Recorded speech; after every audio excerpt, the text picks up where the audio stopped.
Pruitt. Here. Councilmember Katz. Here. Councilmember Schwartz. Here. Mayor Meeting. Here.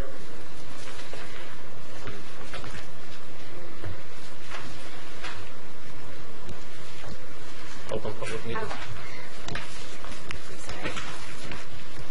Adequate notice has been provided.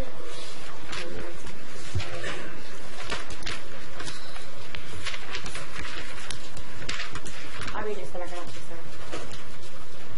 We'll wait.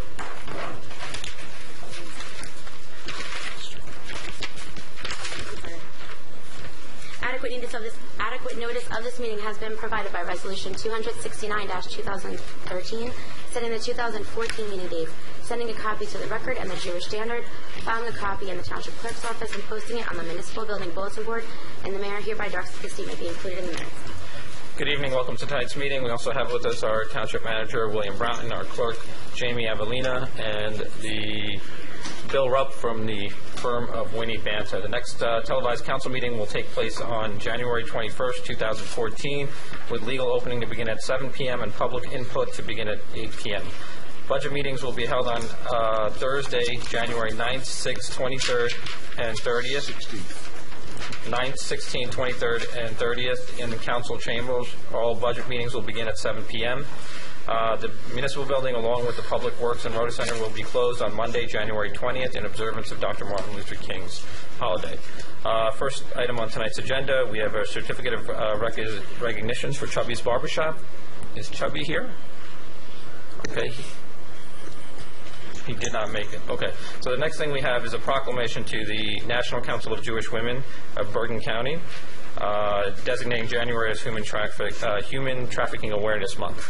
Do we have someone here from the National Council of Jewish Women of Bergen County? Great. Come down with me.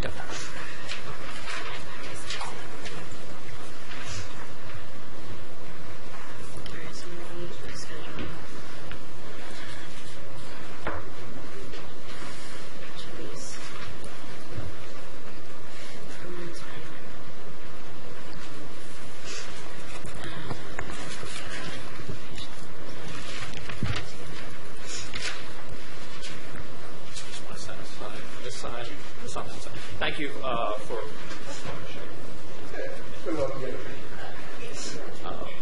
I'd like to thank the organization for bringing this to our attention.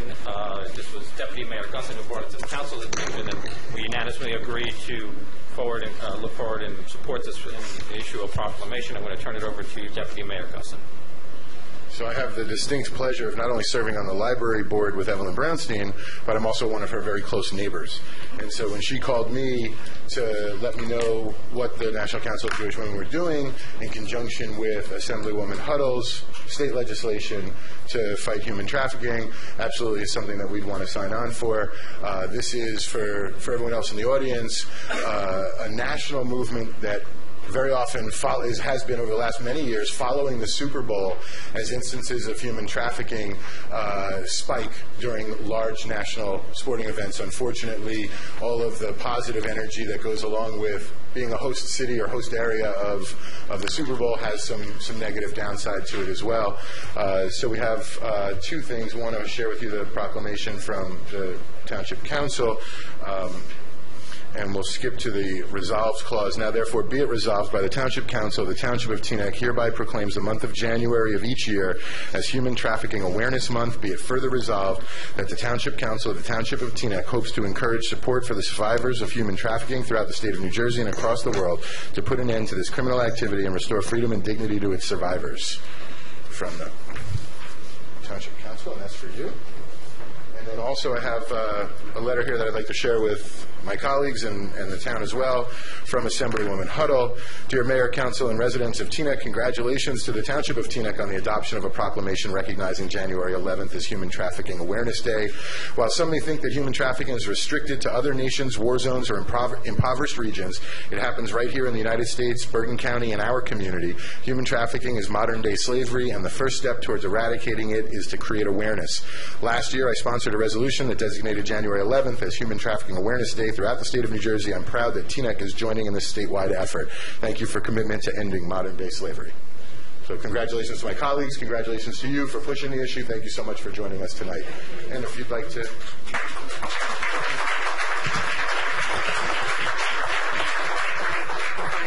few words, please.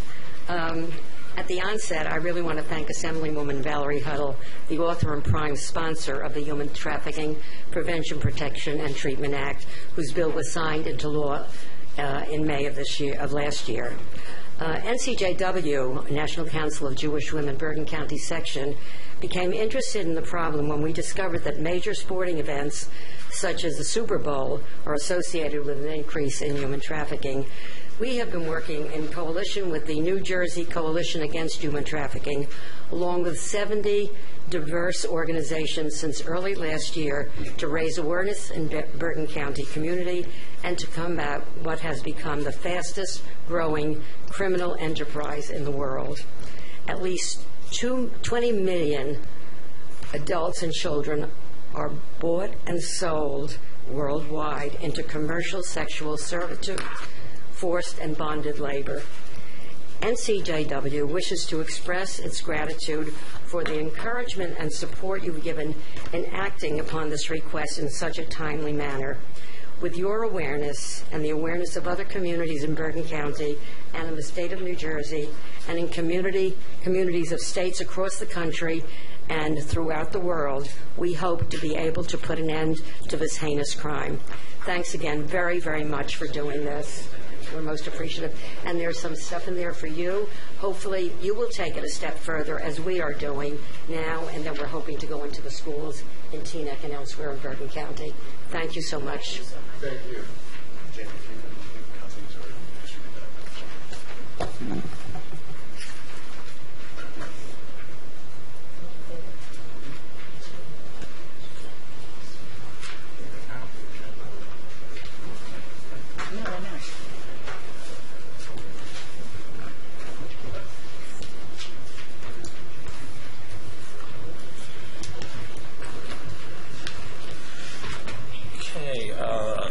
Next item on tonight's agenda is a presentation by Wendy Berger for a project at Glen Point.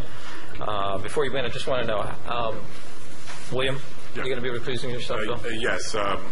Just for the record, as a result of the merger of my former law firm with the current law firm, there is a conflict on this situation. Mr. Teaneck will fill in on behalf of the Township Attorney. Thank you. William? Excuse me, William? Yeah. I just wanted to, just for clarification, if you guys can just, when did we decide that we were going to deal with this presentation and not send it to the planning board first? We decided to do the presentation and then send it to the planning board after it was presented to the council. That's what I thought would be appropriate to do. Okay. When did the council decide that? That's what I'm just figuring. Which meeting? Because it just escapes me. That's the only thing that I'm figuring. This came as a communication to us, not in a meeting. Okay. It came with a communication. Okay, great. Thank you.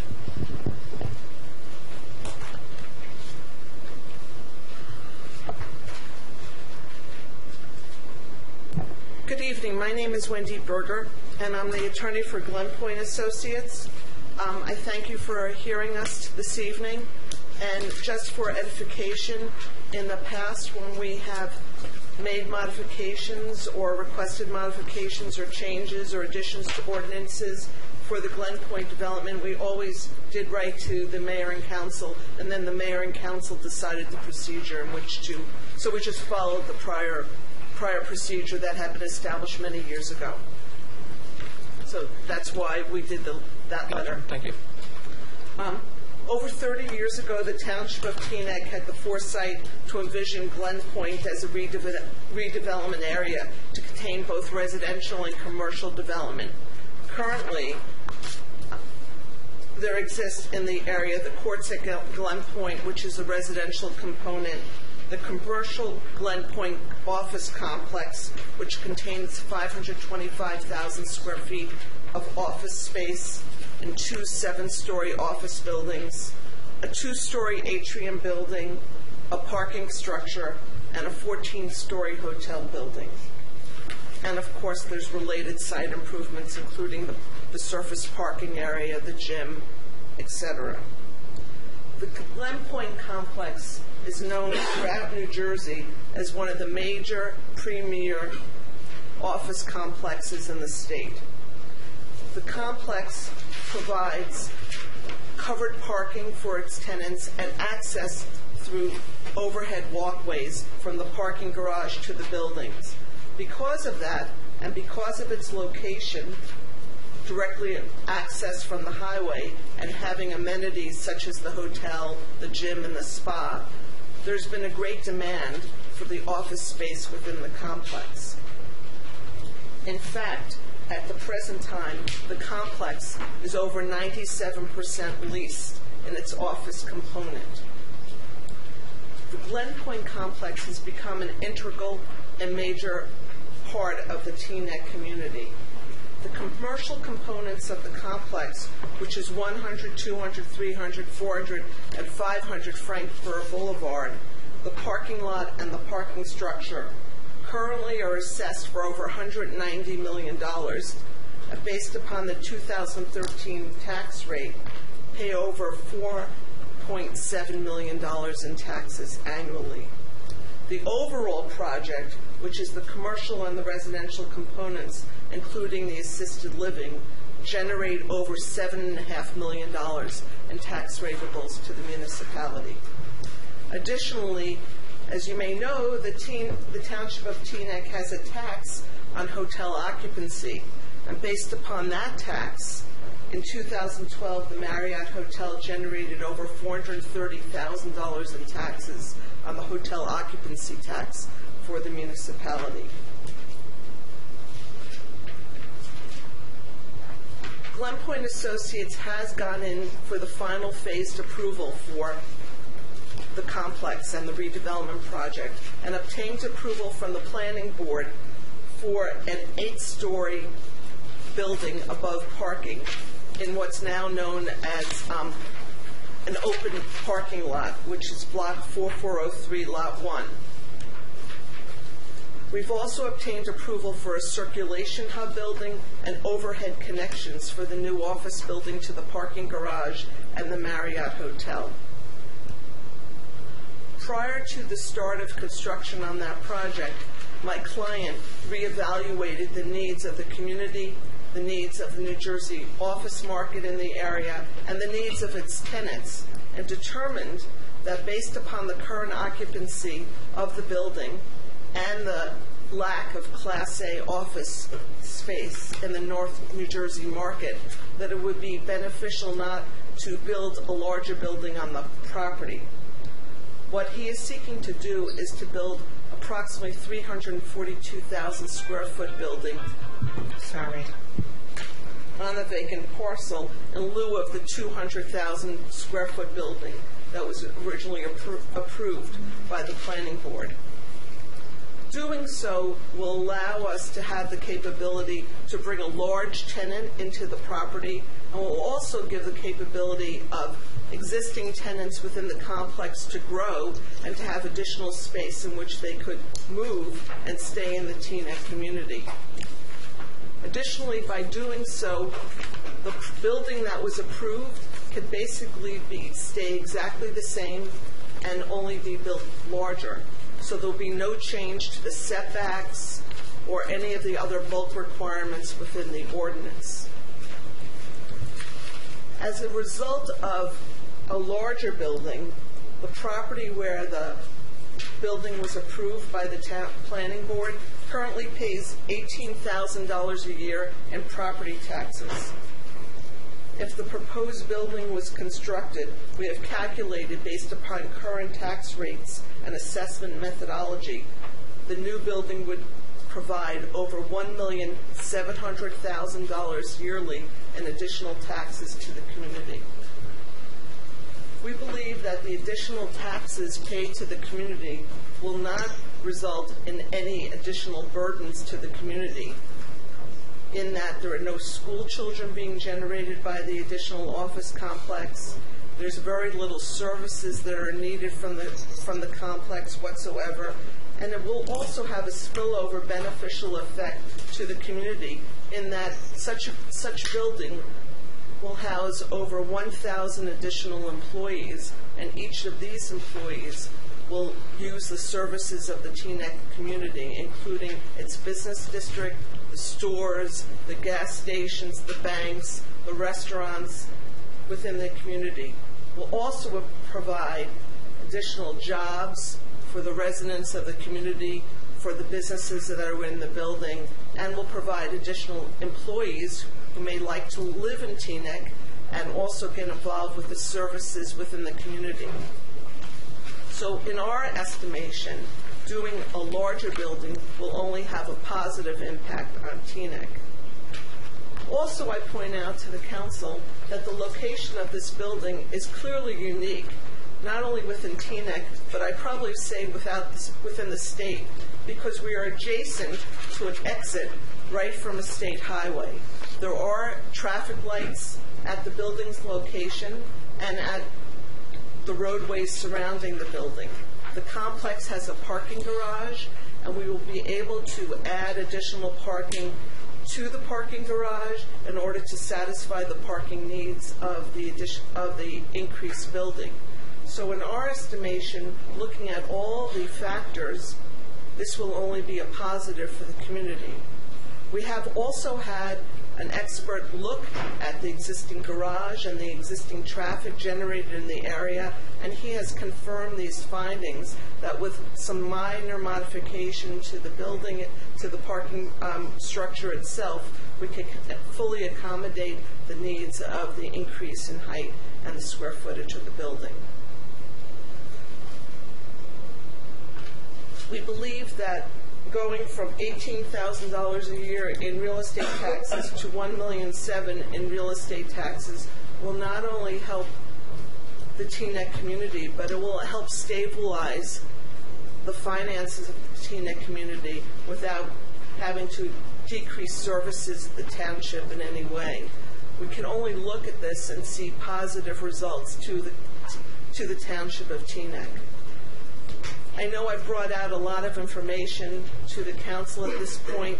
Some of the council members have seen the plans that were approved previously, but I do have our architect here to briefly explain to the council what was approved and the minor change that would be necessary in order to proceed with this. I think that's unnecessary at this point. We have a full agenda, and I think if I could choose, I just want to make sure it's still going to be on the parking lot. That's what we're talking about, correct? Yes. It's the that's where we're going to be. It's just going to be a bigger building. Taller building than what was there before, same setbacks.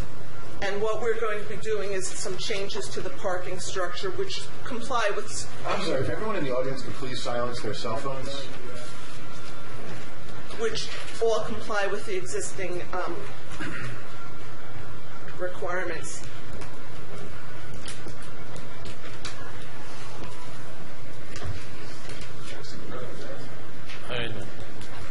Do I have a problem turning it off, or?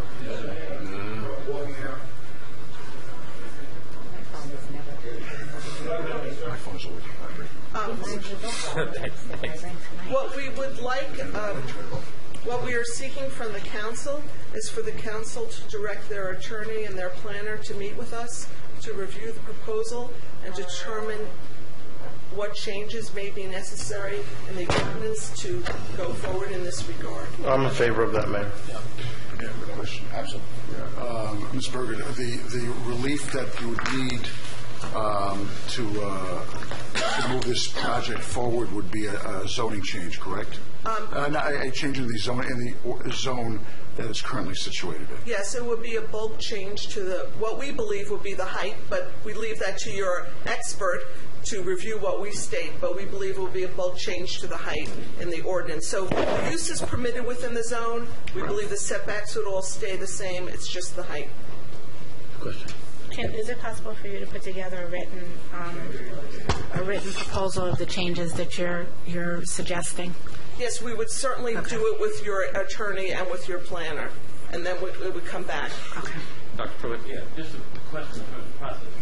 You said this was approved by the planning board already, or it hasn't been? We got approval for a new office building on the site, but before we could build it, there was interest from our client to increase the size of the building, and therefore we've come to you to see if we could amend the ordinance to allow for that increase in height. So you have to go back to the planning board. Yes, we would. We understand that. Mayor? So what's the next step here? Well, Phil, we have 4 people who agree for them to start talking to the planner and the attorney. I have no objection. Okay. Thank you. Thank you very much.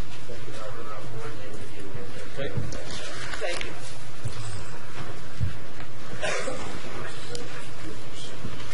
Okay, the next item on tonight's agenda is public hearing and adoptions of ordinances. The public portion of the hearings on ordinance number 422013 and 432013 are now open. Would any members of the public like to speak on these 2 ordinances? Mayor, just read them real quick. Huh? Just read them real quick. I'm sorry, go ahead and read it in. Ordinance 42-2013, and ordinance amending Chapter 2, Charter Administrative Code of the Township of Teaneck to amend Appendix 5, Personnel Policies and Procedures for Excluded Employees. Ordinance number 43-2013, an ordinance authorizing the acquisition of an easement from the Board of Education of the Township of Teaneck upon a portion of Block 2904, Lot 10, for the installation of an emergency generator. Thank you. The public portion is now open. Would anyone like to speak? Dr. Rasheen? Generally, well, just it's not major interest of mine. But the thing is that it might not be necessary because there is enough township land to put both generators, not in front of the buildings or in easement, but just, I'll talk about it, next to the already existing box near the police station. I'll talk during good and welfare. So, however, my general, interest would be in moving the generator, which is supposed to be between municipal building and library, because it's eyesore, it will be fumes, and we can't do it contrary to what the manager told me, because in contract there are paragraphs which allow to suspend any contract and introduce any change with no fines or a chance of lawsuit.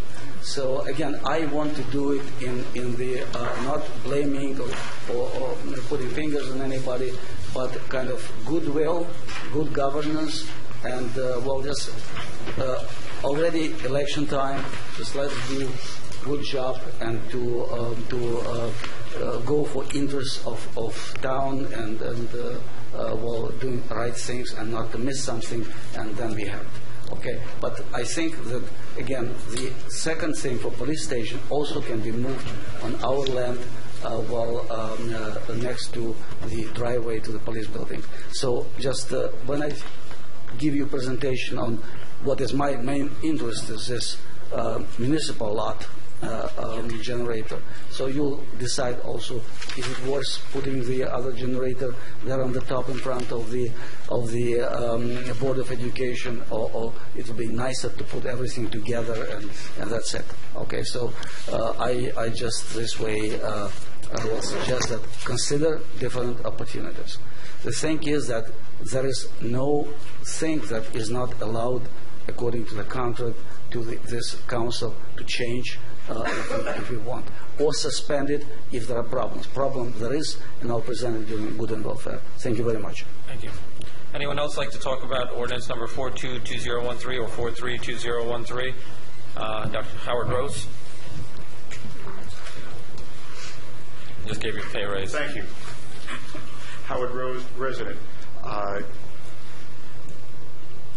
have some. Oh, first of all, I'm glad to join you for the first meeting of this group for 2014. I look forward to interesting things happening. I had asked regarding this as a member of the Board of Education when we were reviewing it. I'd asked if there were any pictures or sketches available of this contrivance to see what I call the uglification factor. We all know that generators don't look wonderful and not works of art. So I was wondering, A, was it being covered over with shrubbery or fencing? What would it look like? Were there possibilities of it being, instead of a structure above ground, could be partially submerged in the ground? I don't know if that's feasible, not feasible, but they all seem like reasonable questions, none of which were answered. Be that as it may, I have no problem in terms of, I think you're doing a good thing, a necessary thing in terms of providing power for emergency situations, and the fact that it goes a little bit onto the Board of Education's land, what's the big deal? We all live together in the same community. But still, have any of you, I guess is the last question I have in terms of the initial questions I posed, have any of you seen a rendering of what it is that you're supporting and passing? I'm not saying it's bad, it's probably great, but have any of you seen what's going to be there? And could you describe it then? Thank you. Anyone else? Mr. Vatsky. Art Vatsky, Teaneck. I have a question regarding the labor ordinance or labor resolution, which refers to a statement that talks about a 35-hour work week, whether it be a 4-day or 5-day. And I wondered if that meant that those employees covered have to work 35 hours in 4 days, or they work 7 hours less, 28 hours in 4 days. Maybe I'm misunderstanding, but it's like the third or the fifth page, that a normal work week is 5 days, 35 hours, and some get a 4-day, and it doesn't say whether it's 28 or 35 hours. Do they have to work 35 hours in 4 days? They do. Oh, okay. That's it. Anyone else? No, it wasn't done. The next one has to do with the other ordinance on the emergency generators. When I've looked over some of the resolutions, I realize now we've topped out at $1 million for emergency generators. Now, I'm an emergency generator guy, okay? And I know there's some controversial things about front versus back. I could bring in pictures of showing how we've crowded out the area between the town hall and library. And since I use that area, I'm very familiar with it. I think we have to face the fact, because of where the parking lot is, that there really are two fronts to our town hall complex. There's the front, the symbolic front, the one that's on our photographs, that is not highly used. And there's the front that is very highly used. And right now, it's that front that is getting cluttered with these necessary pieces of equipment.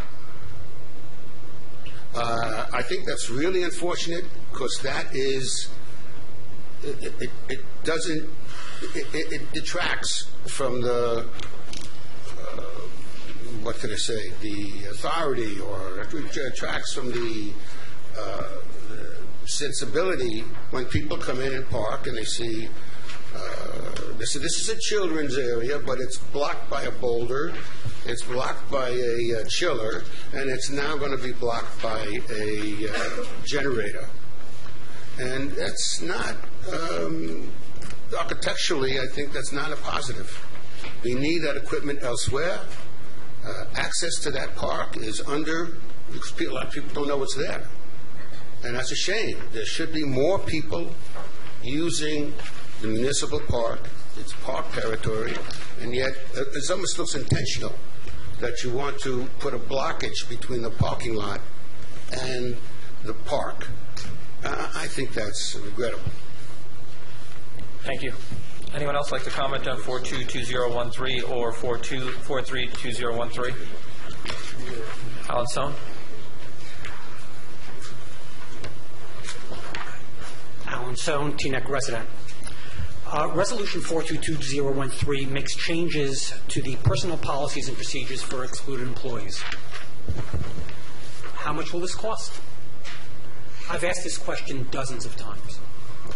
And what shocks me, not so much as not getting the answer, is that there's no one up here who has had the curiosity to ask those questions and to demand answers and to insist that they are provided to residents. how much will this cost? What are the changes that are being made? In this case, all that we've been provided is with the new version. We don't have the old version. We don't have the details of what changed from that. For decades, we've seen the technology available to show tracked changes in documents. It helps to see what's changed, and it helps residents understand what is being approved. How do these policies compare to other municipalities? Are we more generous? Are we less generous? I was looking at one specific policy regarding terminal leave. Terminal leave will pay up to, for those employees who've worked over 25 years, up to 50% of accumulated sick pay. For those employees, some of whom are earning 45 sick days per year. Now, there's also a reserve listed for terminal leave, for which there is tens of thousands of dollars, despite a potential liability in the millions. We open ourselves up to these liabilities by not calculating, by not providing the numbers. We had a police pay increase, which somehow disappeared and was tabled, where also there were no details of what the numbers were, what that might have been, and what the cost to residents might be. And I think that as a matter of course, that when you're spending $65, $70 million, when you're dealing with the largest employee groups, the most expensive employee groups, that maybe that might be the place where it makes sense to do the numbers, to provide 3 pages, 2 pages, 1 page, showing the estimated costs, showing what those numbers are, and showing what the impact will be in budgets going forward. And without that kind of information, it is impossible to know whether township council members are making wise decisions or are just rubber stamping initiatives and ordinances that are going to cost residents in the future. And without answers to those questions, and without township council members who are interested in asking those questions and insisting that they get answers, we will never be able to address these issues. Thank you very much. Thank you. Anyone else? Seeing no other hands, hearing is now closed. This is regarding ordinance 422013. Oh, we're going to still have another good welfare where you get. I want to talk about the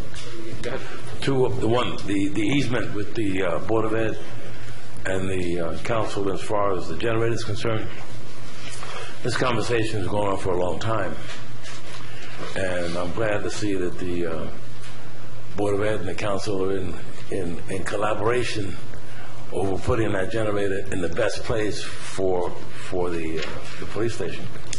But Howard, as much as I love you, in terms of the ambiance required for that generator, that's a question that the Board of Ed should have required before accepting the idea.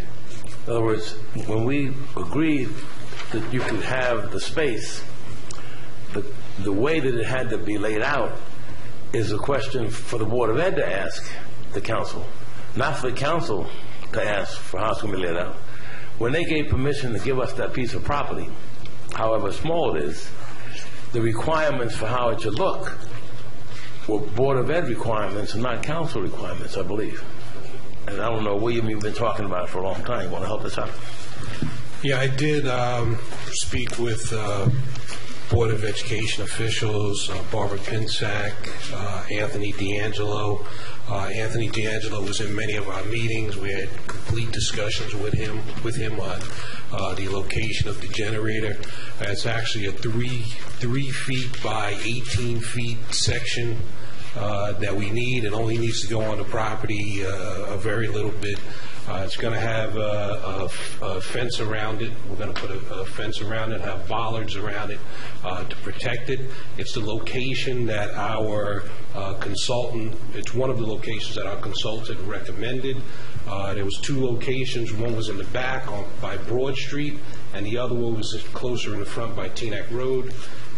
The front location where we're placing it is the cheapest location. It costs more to put it at the back location. So it will be, it'll have a fence around it. It's not in the current contract, but we plan to put a fence around it. Good job. Councilman Katz. First, I just want to actually recognize Councilwoman Warnke, but also I want to thank the Board of Ed for actually doing this collaboration, and I want to echo what Dr. Pruitt said. I think that for the best interests of the residents of Teaneck and for our police department, that they came together and they did this project, so I think it's absolutely a great step. I do have some concerns, and I share what Alex and Art have mentioned about the location of the current generator. I don't know if the horse has already left the barn or if this is something that can be revisited. I absolutely am not against the generator and don't want to see this being delayed whatsoever. But the reality is that I don't know this specific generator. I know my generator self-tests every single day for about 20-something minutes. I don't know if what the situation here is, if it's going to cause noise or it's going to cause congestion right by the windows by the library. If the location can still be addressed, I think that maybe it may be worth revisiting. You know, I don't know if I don't know. Like I said, I don't know what steps you're at. If it's too late or well, we did evaluate the potential locations. One location was possibly across the parking lot by the dumpster in that area, behind that area. It's $50,000 more to move the generator there. The generator needs to be in close proximity to the building and in close proximity to the panel, which is going to be connected. We've also already installed the pad. We still plan to fence it. It's going to have a sound attenuation casing around it. It is in the location where other mechanical devices have always been. In front of the manager's window, there used to be a large chiller that sat there. So we thought about it, we planned, we tried to keep it out of the... How about the area by the police department? There's an enclosed area right before the actually police sally port. Remember sometimes they park motorcycles over there. How about on that strip on the other side? Is it feasible to put maybe the generator on that strip and run the wire? You're talking about there's a it's like right on that strip there's a wall box there. Yeah, there's a wall. Well, that is the. It seems like it's a decent size, not width but lengthwise. We didn't go there, one, because you need to trench across the driveway. It would increase the cost to trench across the driveway, and the possibility of backing into it and it being near motor vehicles and it being sitting right in front there. So that wasn't a location that we really looked at. There was two locations. One is put it closer to residents, and the other is bring it closer to Teaneck Road, put bollards, put a fence around it, and I thought that was the best location. All right. Mr. Brown, we're talking about the generator for the police building. We're not talking about the generator that's being placed. We're planning on placing out here, correct? We're talking about both. I'm talking about the ordinance. The ordinance is for the police building, right? The ordinance is for the police building, yes. For the easement. Yes. The only thing that I would like to add is I'm fully in support of the generator, but I think that we should do all that we can do to make sure that the project is completed timely. We do not want to end up with another situation like the Blue Mountain and not have the project be completed in the timeline that we set forth. We want to, I think this is a step in a positive direction in working with the Board of Ed, and I would like to keep it a positive relationship. Yeah. Great. And Mr. Vansky, to your question, employees will be moving to a flex schedule where they will be working 35 hours in 4 days. So we have 5 days. Or five, depending on the work schedule that the department heads decide to do. And also, just to clarify, Mr. Broughton, for this ordinance, the ordinance dealing with the excluded employees is being put in place to protect the township and clearly define the roles of each so that some employees don't get the same benefit as others. Right, there's no cost. Yeah.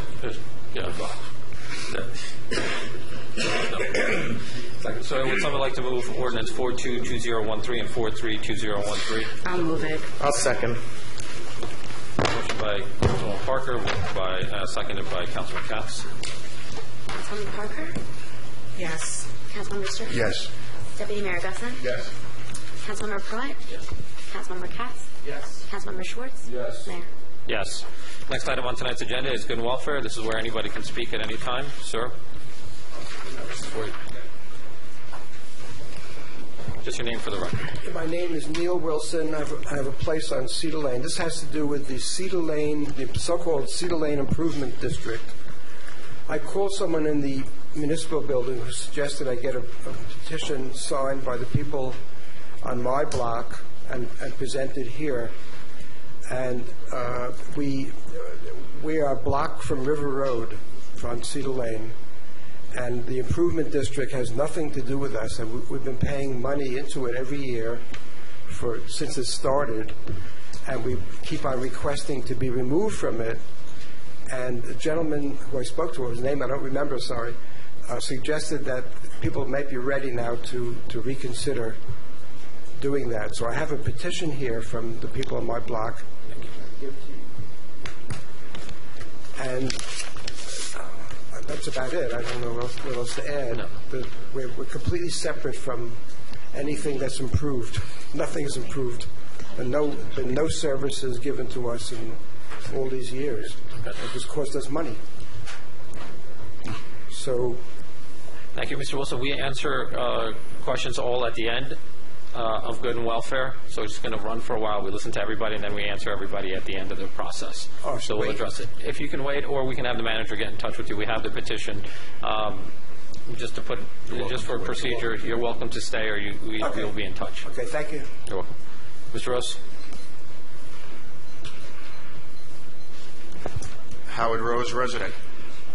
Regarding Mr. Wilson's request to you, speaking now as a former chairperson of the Cedar Lane Improvement District, I never understood why the far western area of Cedar Lane was within that district in the first place, and I was very closely involved with all projects that went on for a number of years. So I hope that you will give it due consideration, because it's a substantial amount of money that comes out of people's pockets for subsidizing somewhere else. And that's not a great situation for them financially, and it is patently unfair. Just to clarify my statement and your response, Henry, and as well as Bill, what happened through the Board of Education was done to be very expedient, to work with the council, to get something done that was required, necessary, should be timely, and I guess in the long run, a little bit more cost efficient when you get things done timely. So there's no problem with that. All I'm wondering is, you're voting on something, or did vote on something, and again, I have no problem with the vote. The vote was a good vote. It's justified. All I'm wondering is, did you ever get to look at what you're voting on? Was there a sketch? All I was asking for mainly was a sketch of something to see, even when I was voting on it as a board member. They couldn't produce it, but we as a group decided it was, again, better to go through with it. So it's not a slight of the board not looking at its stuff first before it goes to council, which we should get away from anyway. It's not a matter of, did you look out for it? You should, as a council, be looking out for the township as a whole, and that includes this little, tiny, insignificant piece of property, the mechanical device being put upon it, and whatnot. So all I'm saying is, it's for the good of all to know what we're doing and what it looks like. That's the basic emphasis of the statement I'm making. Again, I know it's beneficial. I know it's helpful. I know it's been thought through. And like any generator, it's going to be noisy. It's going to be a little bit unsightly. But its main use is short-term, hopefully, anyway, preferably never. So the noise, I'm not concerned about, things like that, for any of these generators, nor certainly for the one that's involved with the Board of Education. So again, I think, again, it was collaboration, done well, done quickly. But I sometimes think that you need more detail, and we need more detail. We couldn't get it because of a time lag. You should have gotten, because it's available, I guess. I'm sure the manager has some kind of a diagram, because it goes out for bids and comes back. So information one way or another has to be a little bit more detailed. Thank you. Thank you. Sir?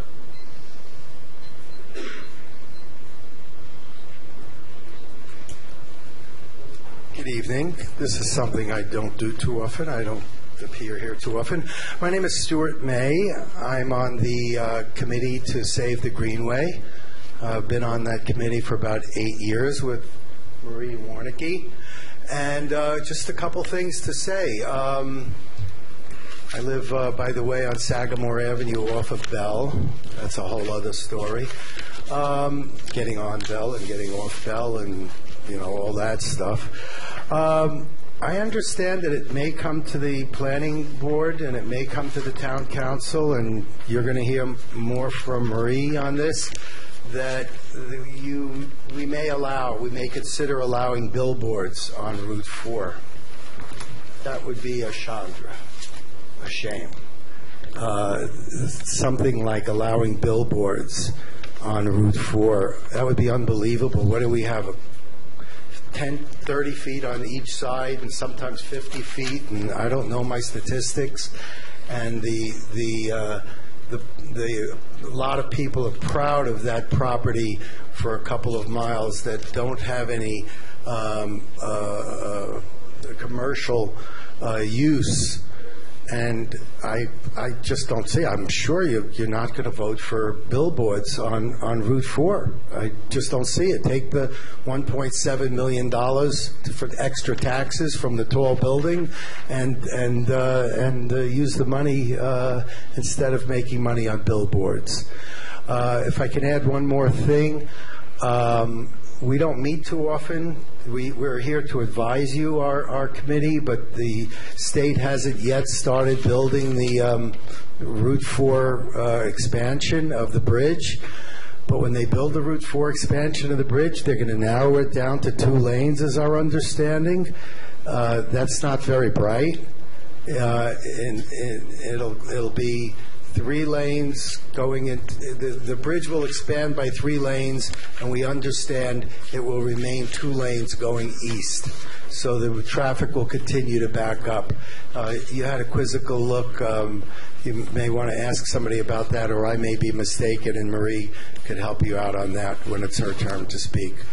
But you have a significant highway going into the George Washington Bridge. And if you're going to expand the bridge by 3 lanes, which is a good thing, a bridge that is currently structurally deficient. I go under the bridge and I hold my hands over my head in jest. If you're going to expand that by 3 lanes, then the lanes going into it and the lanes coming out of it should be 3 lanes, with all the problems that causes. But my understanding is that it's the state and that it's money, and maybe it's not the council, but maybe you have some influence. Thank you, sir. Thank you for letting me speak. Marie?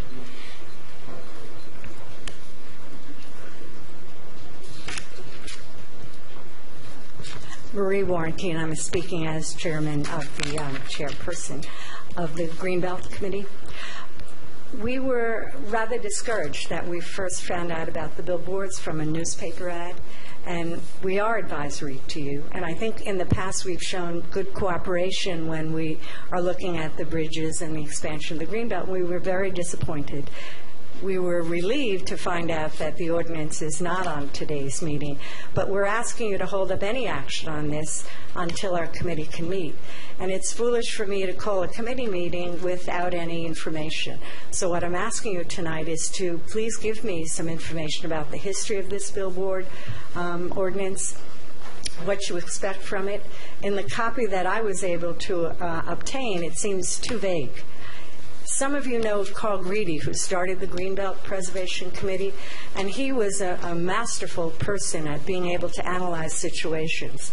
And part of the reason the state got into expanding and taking away the Greenbelt in their initial proposal was for safety of the highway. And what Carl was able to do is to take the statistics and find out that Teaneck is actually the safest part of the Greenbelt. The safest part of Route 4. And the reason for that is that we don't have commercialization on our highway. Even though we have the safety issue of not enough entrance and exit ramps going into the highway, the green belt provides a calming effect, and the lack of entrances and entrances from parking lots really make it safe. So putting billboards up on a highway that has deficiencies will only, in terms of safety, provide distractions. But we do want to look at it. We do want to work with you. So I do have a meeting with Mr. Broughton on the 15th, and I ask that you would give us the history behind this and the cost behind this and the thinking behind this so that we can meet and do what you asked us to do to advise you. Thank you. Thank you. Dr. Shi?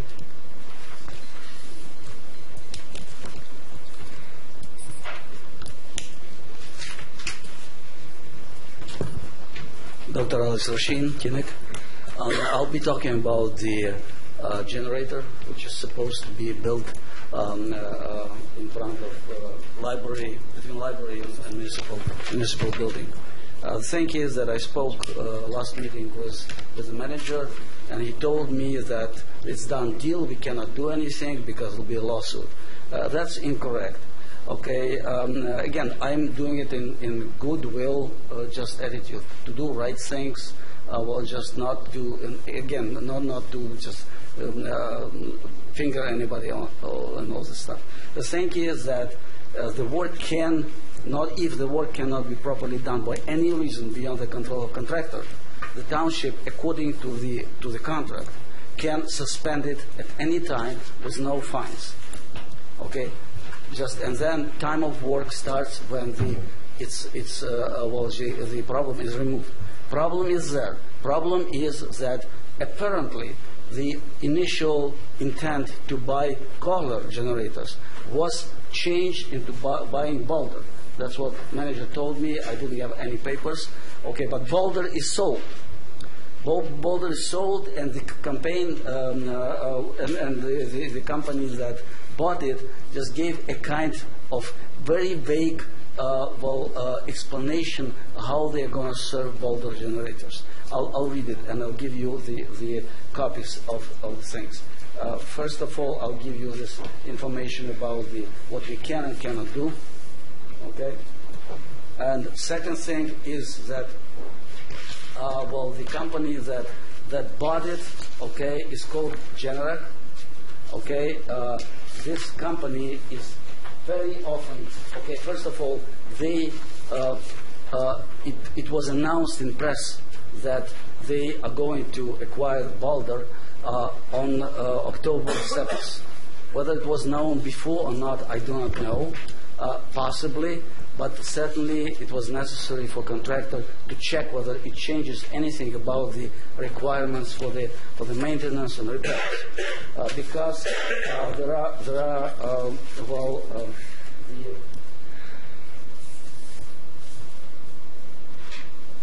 are these things that are here in the announcement. Teaneck will not keep the Boulder brand name beyond transition period, but will continue supporting existing Boulder generator customers and its distribution network. How? It's not clear. Actually, they have also all kinds of things. There are intentions which might or might not work.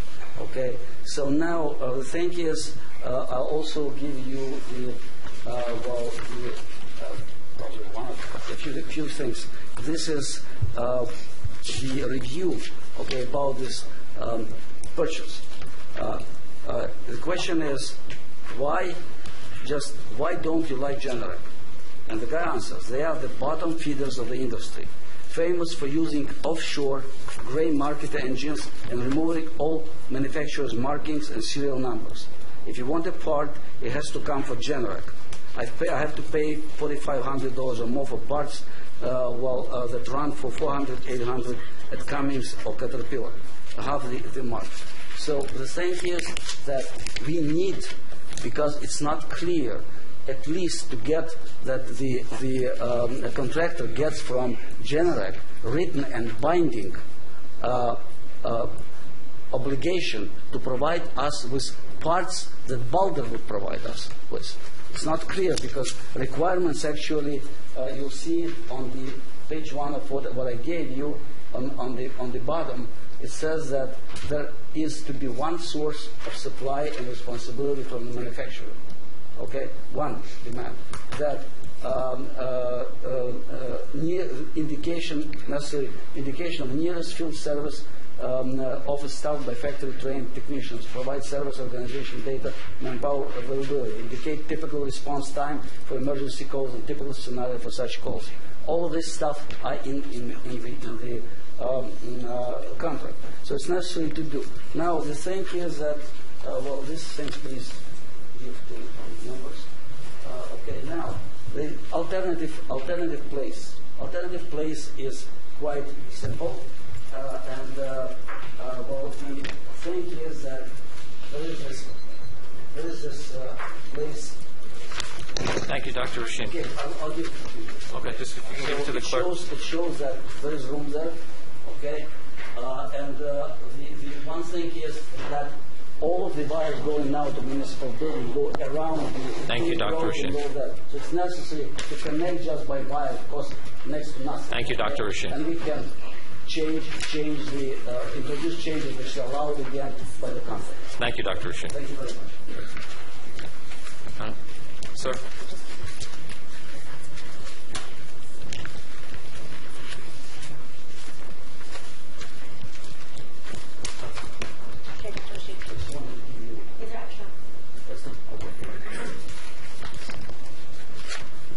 Good evening. Randolph Weiss, resident of Teaneck, owner of Weiss Landscaping.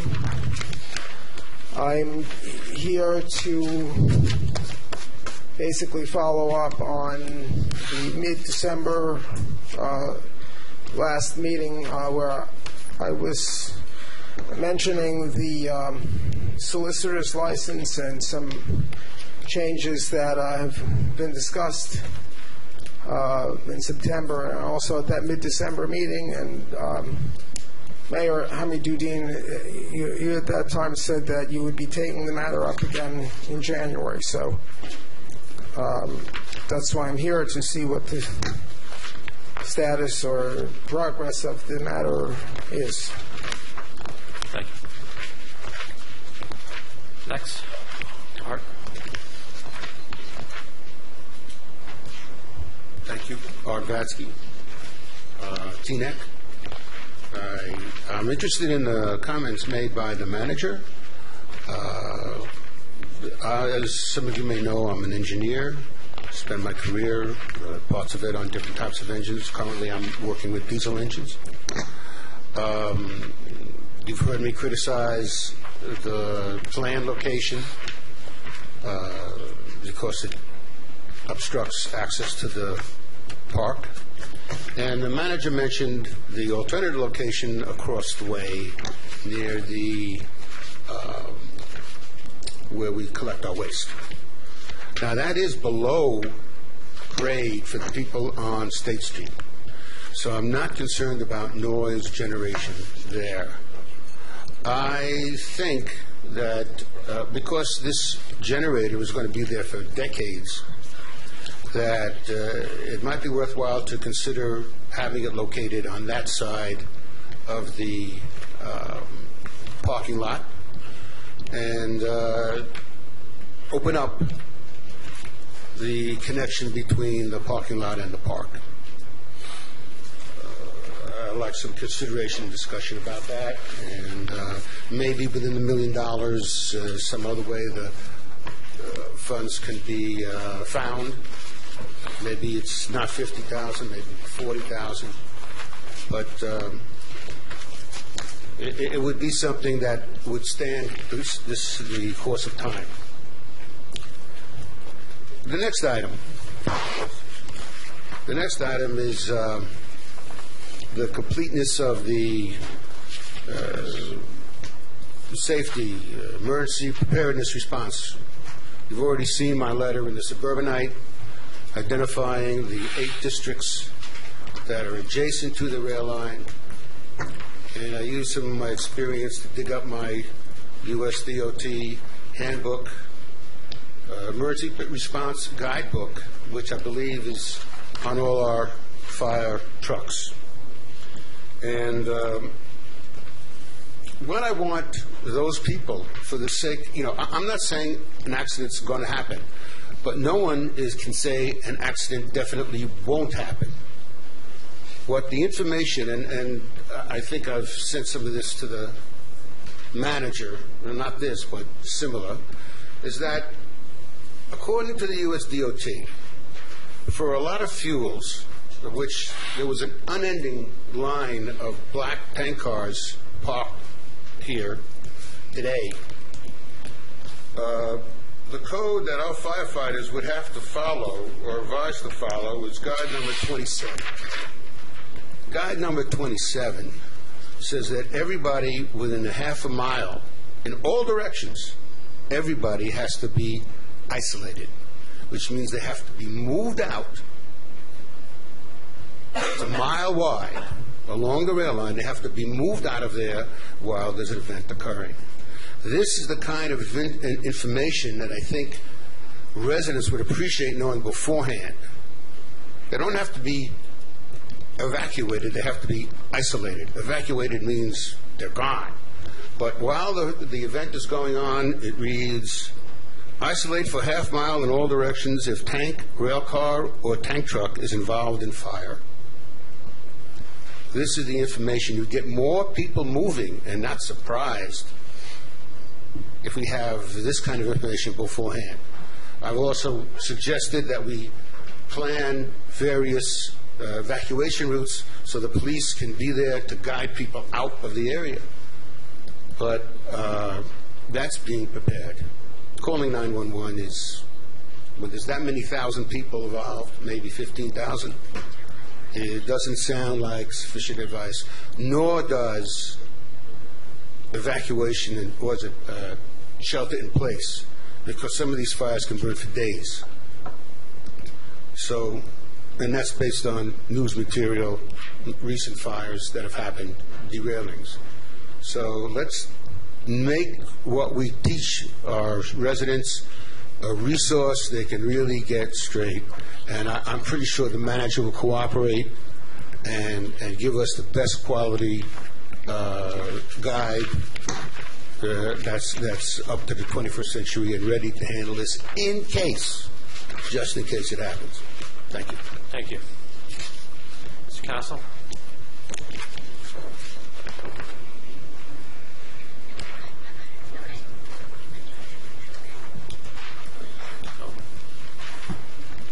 Jason Castle, Teaneck, Mayor, Council. I was out this weekend meeting some of my neighbors, and I came across a couple of phenomenal people. But before I begin, one I want to acknowledge is Miss Virginia Henry. She's 102 years old. She's lived in Teaneck since 1940. Her husband passed away, and her son lives with her and is her primary caregiver. What's so amazing about this woman is she has all of her faculties. For the past 40 years, she has swam every day and just had to stop this past year just because of her age. But I promised her that I would make you aware of her presence because as the fire department does their rounds, we definitely want to get her on that list, and I'll do whatever I need to do to make that happen. But beyond that, as I said, I live on Maple Street, and there's another phenomenal woman. Her name is Miss Bianca Miller-Pabian, and she lives at 41 Maple Street. And in front of her house is this fallen tree, and it's been fallen for about a year and 3 months. And in front of her house, the tree has been cut down. A police officer came and responded. They cut down the tree. DPW did. But there are now these two permanent fixtures. There are these orange and white hazard horses. And they've sat on the block for over a year now, and she has called the town on multiple occasions and asked that stump be removed because it's been assessed as being a town tree. But for about 15 months now, we've got hobby horses, orange and white, with a fallen tree. So she asked that I mention that at the next council meeting. I said that I would. But something much more concerning that's happening within New York and within Teaneck. Shortly after Thanksgiving, one of the elderly citizens on my block fell victim to the deadly knockout game that's happening in New York. She was knocked out in her driveway and left unconscious. And the police did respond, but there's been no follow-up, and she doesn't exactly know if she doesn't feel as safe in the community as she did once before. She is a new resident. the family that lived there they were her children, and as their family grew, they kind of swapped homes. So her welcome to Teaneck was being knocked out and being assaulted and battered in her driveway. So if there's some public service announcement that we can put out again about what's happening in New York and how it's transitioning over to our community, it'd be greatly appreciated. But the fallen tree at 41 Maple, putting Miss Virginia Henry on the contact list, and if we could make sure that what happened at 15 Maple Street doesn't happen again, or at least if we can put out an announcement to residents, it'd be great. Thank you. Thank you. Ms. McKeon?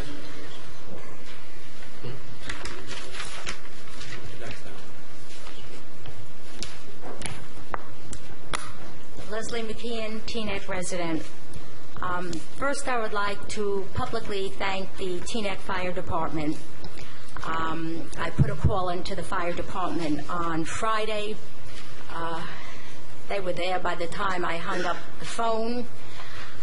They were very helpful, thorough, efficient, and gracious. Just what you would like from municipal services. So a shout out for the fire department. Second, about a year ago, a young man spoke at the council meeting about his desire to raise backyard chickens, and that is forbidden by ordinance or regulations. He spoke beautifully.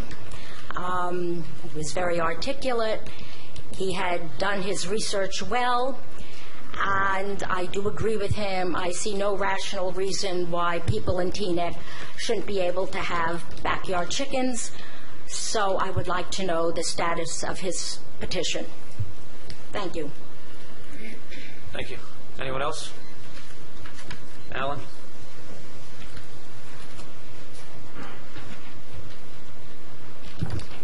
January 10th, 2014 is a very auspicious day here in Teaneck when we mark the end of a failed experiment of the 4-day work week. And it's sadly ironic that in that same week, at the same time that we're ending that sorry failed experiment, we now have billboards coming in. The 4-day work week was implemented without seeking public input, without seeking guidance. 220 plus Fridays were lost, harming residents, property owners, developers, real estate agents, attorneys, business owners, all across Teaneck, who lost that 1 day a week where they could have transacted business where that was not available. Restoring 5 days of service is not an expansion, but a restoration of 5 days of service for 5 days of pay that were needlessly taken away from township residents. Looking at the generator contract, we had a generator contract implemented with one bid, where the process was open for 15 days, where we paid far too much more than we should have paid. We're putting in billboards now. There was no charrette at the Rhoda Center seeking public input from residents as to what they may think about the proposal. There were no meetings at Teaneck High School where the public can have input on the proposal. The ordinance that has been submitted is entirely inexplicable. I can't figure out whether 1 or 2 billboards might be installed, or 101 or 102. No one has been able to explain. We don't have specific proposals. We don't have estimates of how much might be brought in. The mayor indicated that we're going to see, once this proposal is implemented, whether there are any proponents who might want to put in billboards. At what cost? I don't know. With what revenue? I don't know. There was no advance notice to the public. There was no advance notice to preserve the Greenbelt Committee. The planning board was only notified as an afterthought. We were supposed to be approving that tonight. Openness and transparency don't guarantee good decisions. But backroom deals and obfuscation tend to guarantee that we're going to make horribly bad decisions. I think on the billboard issue, there's no one who said it better than Dorothy Bell Pollock in a poem that normally hangs on the wall, wishing happy birthday to Teaneck, in which she said, quote, recycling programs with schedules galore and keeping those billboards far, far from Route 4. We rush off to vote every year in election with prudent, nonpartisan, grave circumspection. I hope this Township Council will devote some small degree of circumspection. There have been so many poor decisions that this Township Council has made, where by laying out the most basic information to residents, getting a buy-in, providing that information, fulfilling the basic decency of transparency, might help this Township Council make much better decisions. Thank you very much. Dr. Paris?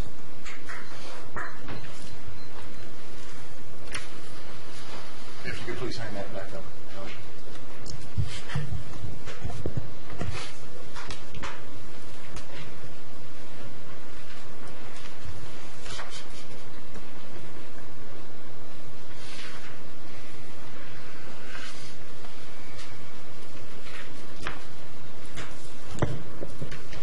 Chuck Powers, Teaneck. I think to sort of turn over what Alan just said, this is a good week for Teaneck. We finally do get our 5-day back. And it looks as if the folks that promised us a building to go up on the basis of a planning board decision, but way back in 2007, 2008, they may be actually thinking about doing it again. Ellie Katz took credit in the last election for the $800,000 that would already have been generated by that process. We have not a single dollar of that. But what wasn't announced at all tonight is the fact that there is a very substantial, on the basis of my operative in materials, I don't even have the most recent stuff, there's a very substantial lawsuit against this town by the same people who want to build that. A huge lawsuit, and if they even got 10% of the $7 million that they say that they're now providing this town, over a period of years, that would be a very substantial loss. I hope that you folks have actually been cognizant when you approved the change of the way in which your attorney your attorneys are located in a new firm, about what that involves, because as you saw tonight, Mr. Rupp had to leave when that presentation was made, and I hope you folks know why. None of you got to the budget meetings this year in the manager's office. I did. I know well, but it's very important that this township understand what the implications of that are, because we have spent enormous amounts of money preparing for that lawsuit, fearing that that money might be taken away in a tax appeal. We need to be very sure that we are adequately protected in that process. I want to also turn to one other thing, back to the 7-day work week. No, before I do that, I want to say one other thing. You will, in the period of 31 days, have had 5 meetings not televised. And they're the most important meetings you will have this year. The 2 meetings you are having are not actually nearly as important. Your budget, and you well know your budget is the most important thing you'll do this year, except those television eyes will not be on it. There is a YouTube version of the meeting that just occurred on the 31st of December. I assume that there'll probably be one of those available to the public, whether or not you folks decide to televise it or not. Finally, I am very concerned about something that occurred about a year ago, because a year ago, it's clear that Denise of Superville thought that you folks were going to go ahead and get the 5-day work week back very quickly, and I'll give this so you can remember what that was about.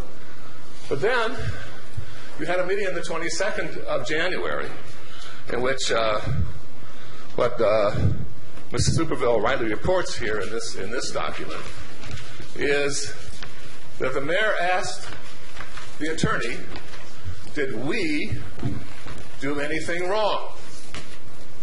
And Ms. Superville properly reports that Mr. Turretts, the attorney, said in response to that question, not in my opinion. That's what actually happened. Anything wrong? Not in my opinion. What appears in your minutes is not that. What appears in your minutes is completely different. Mayor Hamadoudin questioned Mr. Turret's if the council, not we, if the council did anything illegal, not wrong, illegal.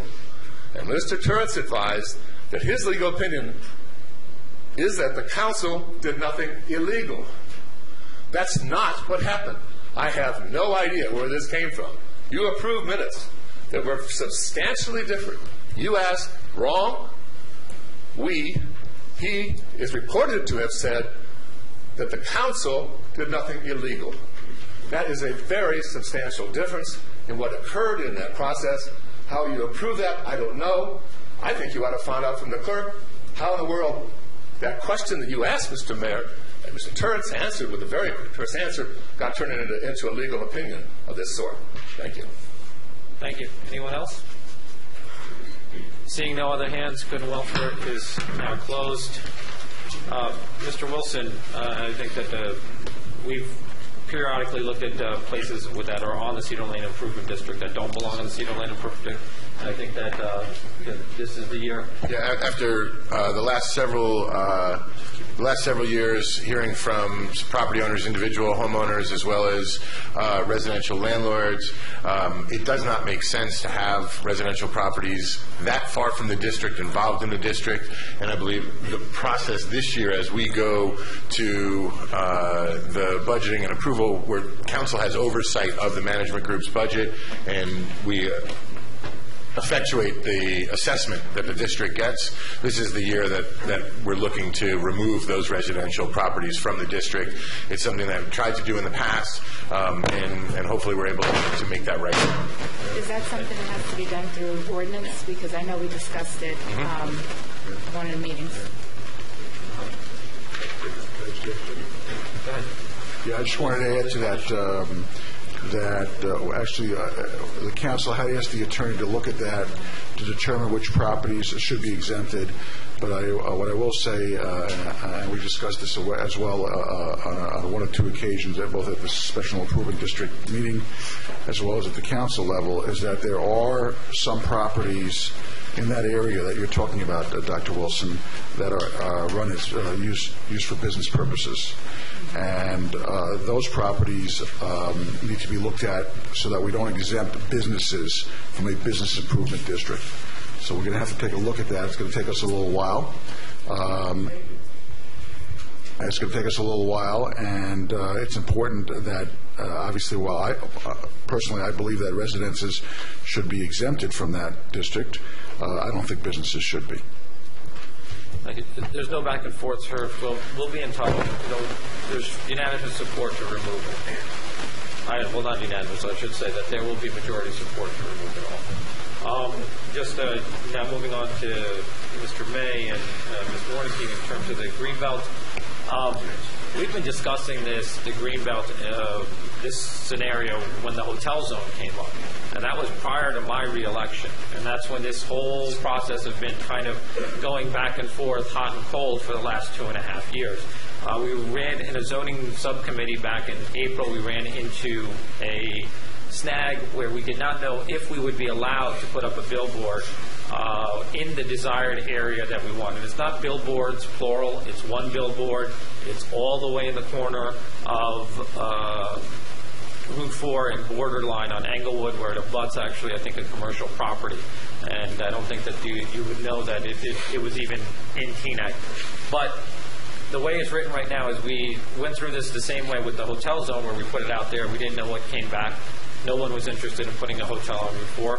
And right now is the number, I've been throwing out numbers anywhere, estimates from $250 to $1 million. So we want to put it out there and put out an RFP and see what comes back, and then have a discussion. When you have the number, to have the discussion of what it's going to be. Because I'll tell you, for $250,000, I'm really not interested in it. For a larger number, I am interested in it.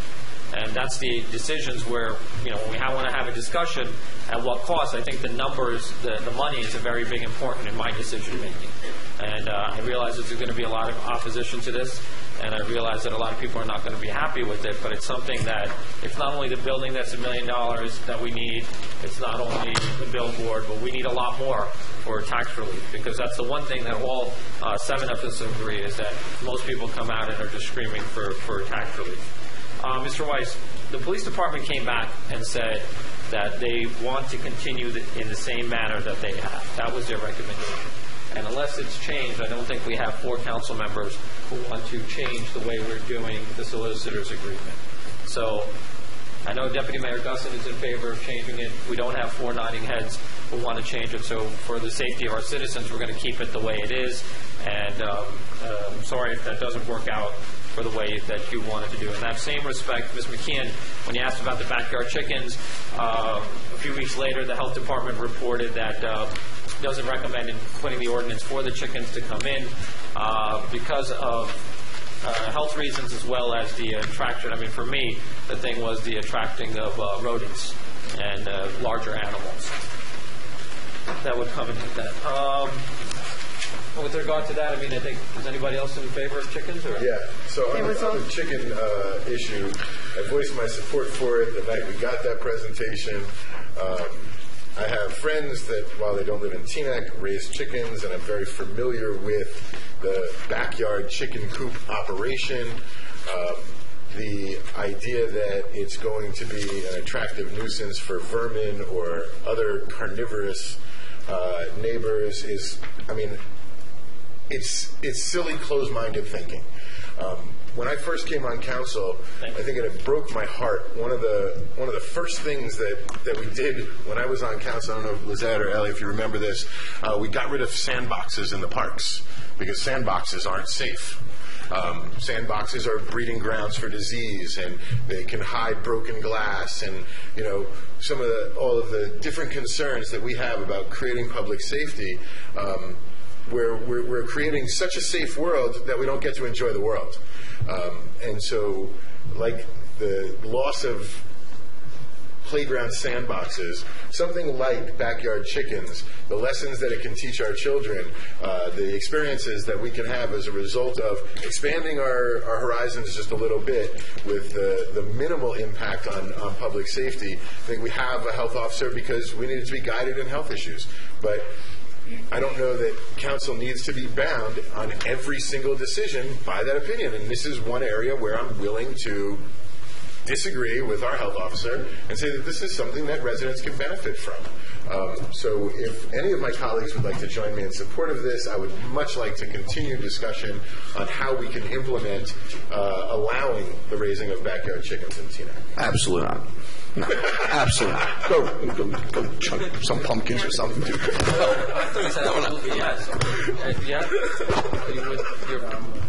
I'm not in favor of it either, but in addition to the attraction of vermin, I think it was also an enforcement issue that we only have, 3 health inspectors, and this would create a demand for hiring another health inspector. It's just not something that I'm willing to. It was also an issue. It was also an issue of zoonotic diseases that can be transferred from animals to humans. Dr. Pruitt. Yeah, I have the question. It's difficult. I have to agree with you. I think it's an issue that we are pretty close to it than it should be. And I mean, we got to regulate it, but it's no big deal. I mean, what we're gonna start saying is just not have any birds because they carry, bird virus. Zoonotic diseases. It's not. I think chickens is not a bad idea. Okay. So we have 2. We seem to be about 2 votes shy of pursuing chickens. Keep on plugging it. You won't get me like you did on dog parks. Well, it took 5 or 6 years. 5 or 6 years from now, maybe we'll have a chicken coop. Dogs are running wild across the street from my house. Okay, getting back to business, just on the net of Glen Point, I just want to make sure that, that building was approved in 2006, but one of the things that happened was we didn't make they didn't have to build it. So if we're going to change it, I'll tell you that I'm going to fight that they have to build it. That's meaning if the planners come back and say that, you know what, this is going to be a good thing. Because we go through this all the time. You know, most recent case was on Cedar Lane where somebody asked us to change the zoning because they had a doctor's office. They have a lease. We go around. We go through the planner. We go to everything else. Lo and behold, it's not leased out. You know, so we just want to make sure that these things are built if they're going to do it. Because I wouldn't turn my back on $1 million, but I'm also not going to just give somebody 1.7. I'm not going to try, but they got to build it. It's only there if you build it. Yeah, so that's where I stand on that. Was there anybody else I missed? Anybody else have anything? Mr. After just one other thing, Mr. Manager, if you could just follow up with the issues on Maple Street. If you could send me an email, that would be good with that information. Alex? Yeah, or did you want to? No, I yield. Well, all this love at the beginning of the year. That's a rough. You got Henry and Adam agreeing. I'd like to talk about the 4-day work week because I know there's a lot of wonderful sound bites that can be written about it. But let's talk about the realities and the truth behind it. The reason this council that went through a subcommittee that spoke about it several times decided on the 4-day work week was, I believe, for several reasons. Number one, the convenience for the residents. At the time, if you wanted to pay your taxes, get a building department permit, come here for whatever reason you needed to come use the municipal building, you had to take off from work or not go to work, and between the hours of 8:30 and 4:30, Monday to Friday. So it was very inconvenient for the residents. So we said, well, wouldn't this be wonderful if we just pushed the hours up somewhere and took it from somewhere else, but made it convenient for more? Not all, more. The other reason we explored it was the possible energy savings. And we went through that exercise, and whatever the outcome was, might not have been significant, might not have been anything at all, but that was one of the items that we discussed. The third reason was the possible environmental impact. You know, there's all these people that are speaking about the Greenway and the Greenbelt and the billboards and all but the environmental issue of bringing X amount of employees here, driving here with their vehicles, is an environmental impact as well. It happens to be, this week I got a complaint from a resident wanting to know how dare we open up the building on Fridays. There's not enough parking, and we're going to hurt the library. So I know sometimes we think that in this room is like the sentiment of everybody in town, but I got a complaint this week. How dare we bring back the 5-day work week? But you know what? We didn't bring back the 5-day work week. We brought back the 6-day work week.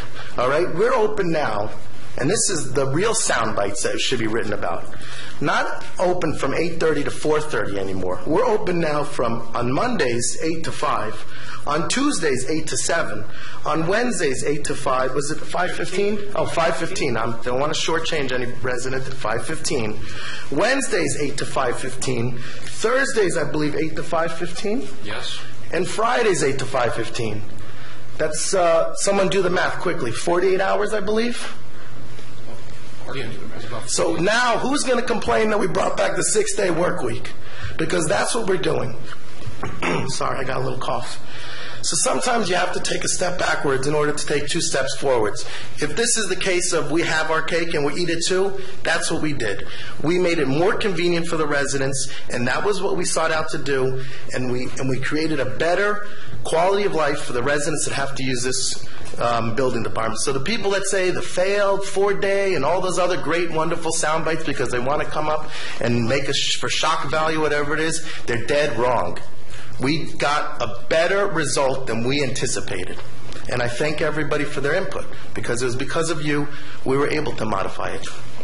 Thank you very much for your passionate speech as well. That wasn't so passionate, just my voice is a little sore, you know. I think accurate, and I think it's the sentiments of what a lot of people on council believe. And now we have one of the, we have our municipal building is open more than any other building, and that's through compromise without getting into a legal battle with our with our employees. So people can talk about all these other different things, if it's illegal, if it's not illegal, or anything else. But obviously they say it's illegal, but then they don't ever want to bring charges. Then they say that, oh, we're going to bring charges. But then they don't bring charges. Then they complain about the lawsuits from the employees. This was done for the betterment of everybody. Dr. Pruitt. I have three things to raise the issue. The first one is the billboards. There was never any discussion about putting billboards in the Greenway. I mean, we got to clear that up. There was some discussion about billboards outside of the Greenway, so it doesn't impact the Greenway. The second thing is, why are the budget meetings not being televised? Who knows the answer to that one? They're not being televised because we have a volunteer that works our camera and has been volunteering for 20 years maybe, and that person is not available on those 4 Thursdays in January. And I think he's done a great service to the town for being here every other Tuesday to to work the camera for our meetings for free. Is there anybody else that can manage the camera? Can we get an adjunct volunteer for those 4 days? Because it's an important piece, I think, that people should see, and perhaps our volunteer will give some instruction to whoever it is.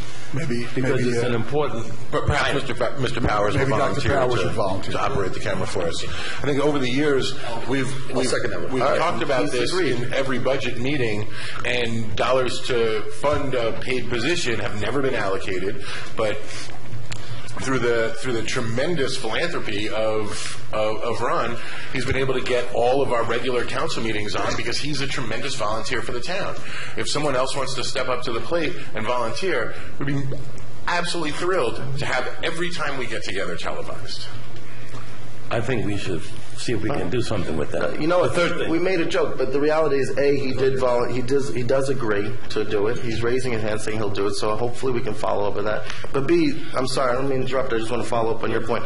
But B, when he's not doing it and Ron's not doing it, maybe we can look into, in the past we've had DPW employees supplemented if possible, just so that we can have it televised for as many residents as possible.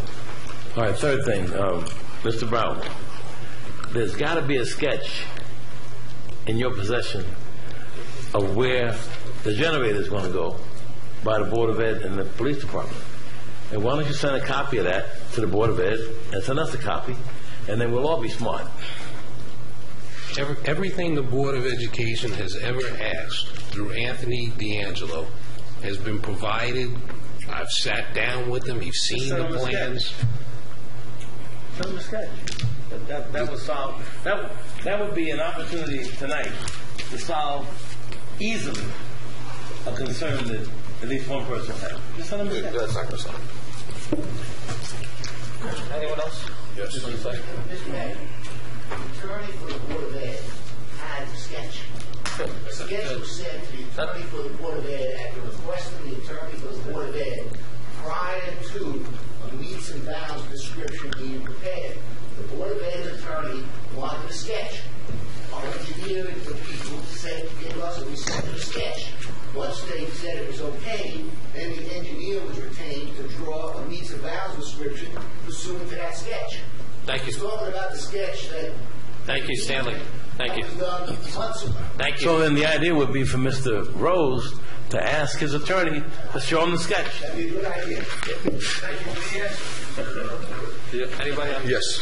Okay, we're not on this side. Okay, we'll finish on that side. Go ahead. My turn. Okay. I just need help separating some facts and fiction and whatnot about the Greenway. The gentleman that came up and and this was before my time, he made a statement about it's very hard to get on and off by Bell Avenue. What I was told, and I am only living here 16 years, but I have not been involved for more than 7 or 8, was that the Greenway Committee was against the expansion to this, offered by the state to expand Route 4 to 3 lanes. When I since got involved in the planning board and I attended meetings, the state has since pulled back that funding, is no longer offering to do that. This is about a 3 or 4 year story. We've now gone back to them, they've turned us down again.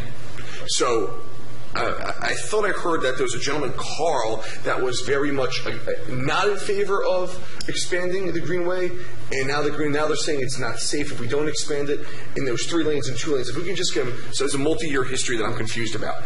Was the committee to preserve the Greenway against expanding it, or are they for expanding it right now? I don't know what I just heard up there. And there was comes that this was the safest part of Route 4, but I've been on numerous accidents, cars into trees, cars into buildings on that area. So if someone can just give me some history about the Greenway, I think there's some very dedicated employees. However, I'm getting mixed signals here. Were they against the expansion and now it's too late and the state won't give us money, or they were for the expansion? Can I just get some history and then some set me straight? I don't remember the history of that. I don't want to. You want to, Mr. Warnke, maybe? No. I mean, look, I don't want to. It doesn't have to be right now. We'll get the answers for you, but I think that the most important thing was what Dr. Pruitt said is that we can't put billboards on the Greenway. So it's not on, this billboard that's proposed, one billboard, not billboards plural, will not be in the Greenway. Totally got that point. Thank you for setting the record straight. And yes, with the monetary situation, if it's a lot more money, that's by all means. I just think. Anybody on the right? One comment on the billboard. I guess the day after it was written about in the patch, my next door neighbor came up to me and says, "I just want you to know I'm against the billboards. Billboards are terrible. I'm against billboards." So we started a conversation, and I asked him, I said, our municipal budget's somewhere around $65, $70 million. I said, what if a single billboard could generate $70 million? What if we could live in Teaneck with no property taxes? Would you be for billboards? He says, absolutely. I said, great.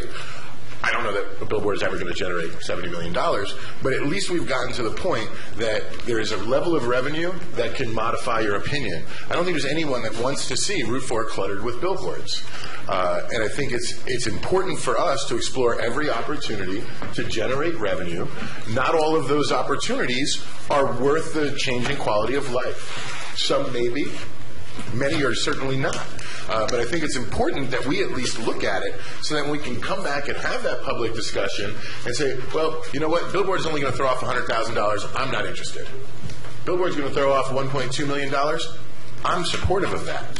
And we need to realize that there's impact just sticking to this principle of not wanting billboards when $1.2 million or $800,000 or $600,000, whatever that number may be, has real ramifications in terms of property taxes, in terms of staffing and service levels, in terms of contractual obligations with our employees. There are real things, especially with the tax levy cap, that we have to take into consideration and look at every opportunity for revenue. Some of them we're going to take a pass on, but some of them we're going to need to take a close look at.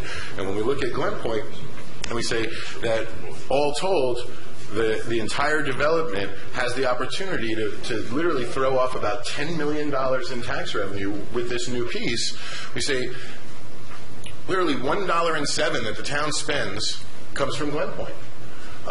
I think we have an obligation to look at the proposal that they're putting together. We have an obligation to look at this development and see how we can maximize their contributions to Teaneck so that they're not coming out of single-family homeowners' pockets as well.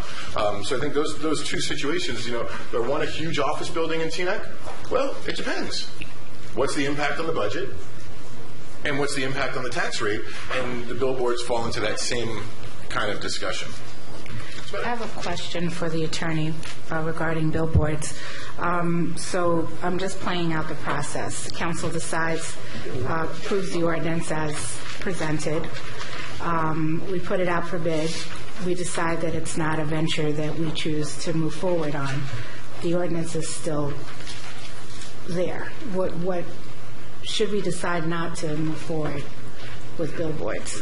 The current proposal is a zoning ordinance provision, okay, which does not in and of itself change anything other than make permissible certain development.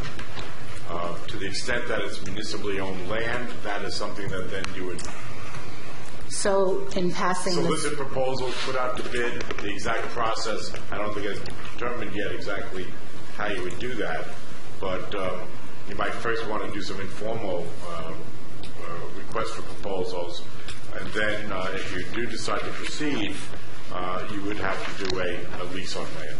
Okay, so just to clarify that by passing this ordinance doesn't automatically, yes, that was the point I was trying to make. No, agreed. And I think it's the same thing that we did with the hotel zone. Yeah, It's the same exact thing. So, okay. Next item on tonight's agenda is the consent agenda. Would somebody like to... Yeah, I'll move the consent agenda, including the minutes of December 17th, both closed and open session, along with resolutions B through H. Can we pull the minutes for discussion? Both sets?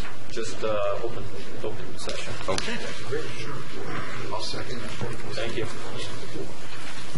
Councilmember Parker? Yes, with an abstention on the minutes, December 17th minutes. Councilmember Stern? Yes. Deputy Mayor Gussin? Yes. Councilmember Pruitt? Yes. Councilmember Katz?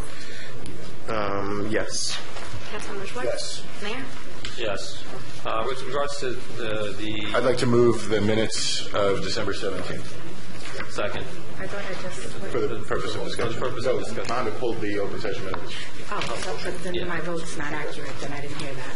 You voted to abstain on the closed session. Oh, gotcha. All right. We'll get you to abstain on this one. Sorry. Just on the second paragraph where Mr. Broughton responds to Mr. Ferrer, the township makes every effort to have secular displays on the municipal green. We just changed that to the township makes every effort to have all religious displays on the municipal green. This is just a simple change. Mm-hmm. That's what was stated. Yeah, that's what we're saying. Yeah. I know. Well, no, secular, I think, is an important term. Yeah, secular is an essential piece non-religious of the component. Yeah, but it's not just a religious display, that we have secular displays as well, and that's what Mr. Brown was talking about. But we also said that we were going to put... I'm confused about how that discussion was, like non-religious displays, but we were also going to be inclusive of all religious. The whole beef was because we had... the menorah by He didn't itself. like the way the nativity scene was lighted and positioned. Although it was lighted by its own dedicated spotlight at an intersection of walkways on the municipal green with two overhead lights on either side of it. So I know he pointed out that he was not happy with it, but as an essential part of our holiday display, there are religious and secular symbols in an inclusive display, which is the bar set by the requirement of the Supreme Court decision. That's fine. So inclusive of secular displays and inclusive of all religious on the municipal green, something of that nature. It's secular and religious. Yeah, secular and religious. But, again, was that stated? If it Yeah, wasn't no, stated, that's... Okay, all right. Mr. Broughton made the clear point that it is a secular and religious display. We have the snowflakes, we have the snowman, the penguins, right? Yeah, Mr. Mayor, if I could... They don't really move like this. That was just my animation. Yeah. Mr. Mayor, if I could just clarify something. The displays themselves serve a secular purpose, which is to celebrate the holiday season, to celebrate the diversity in culture. That secular purpose can include both secular and religious symbols.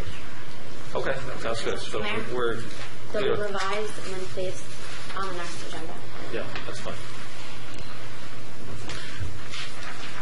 Thank you.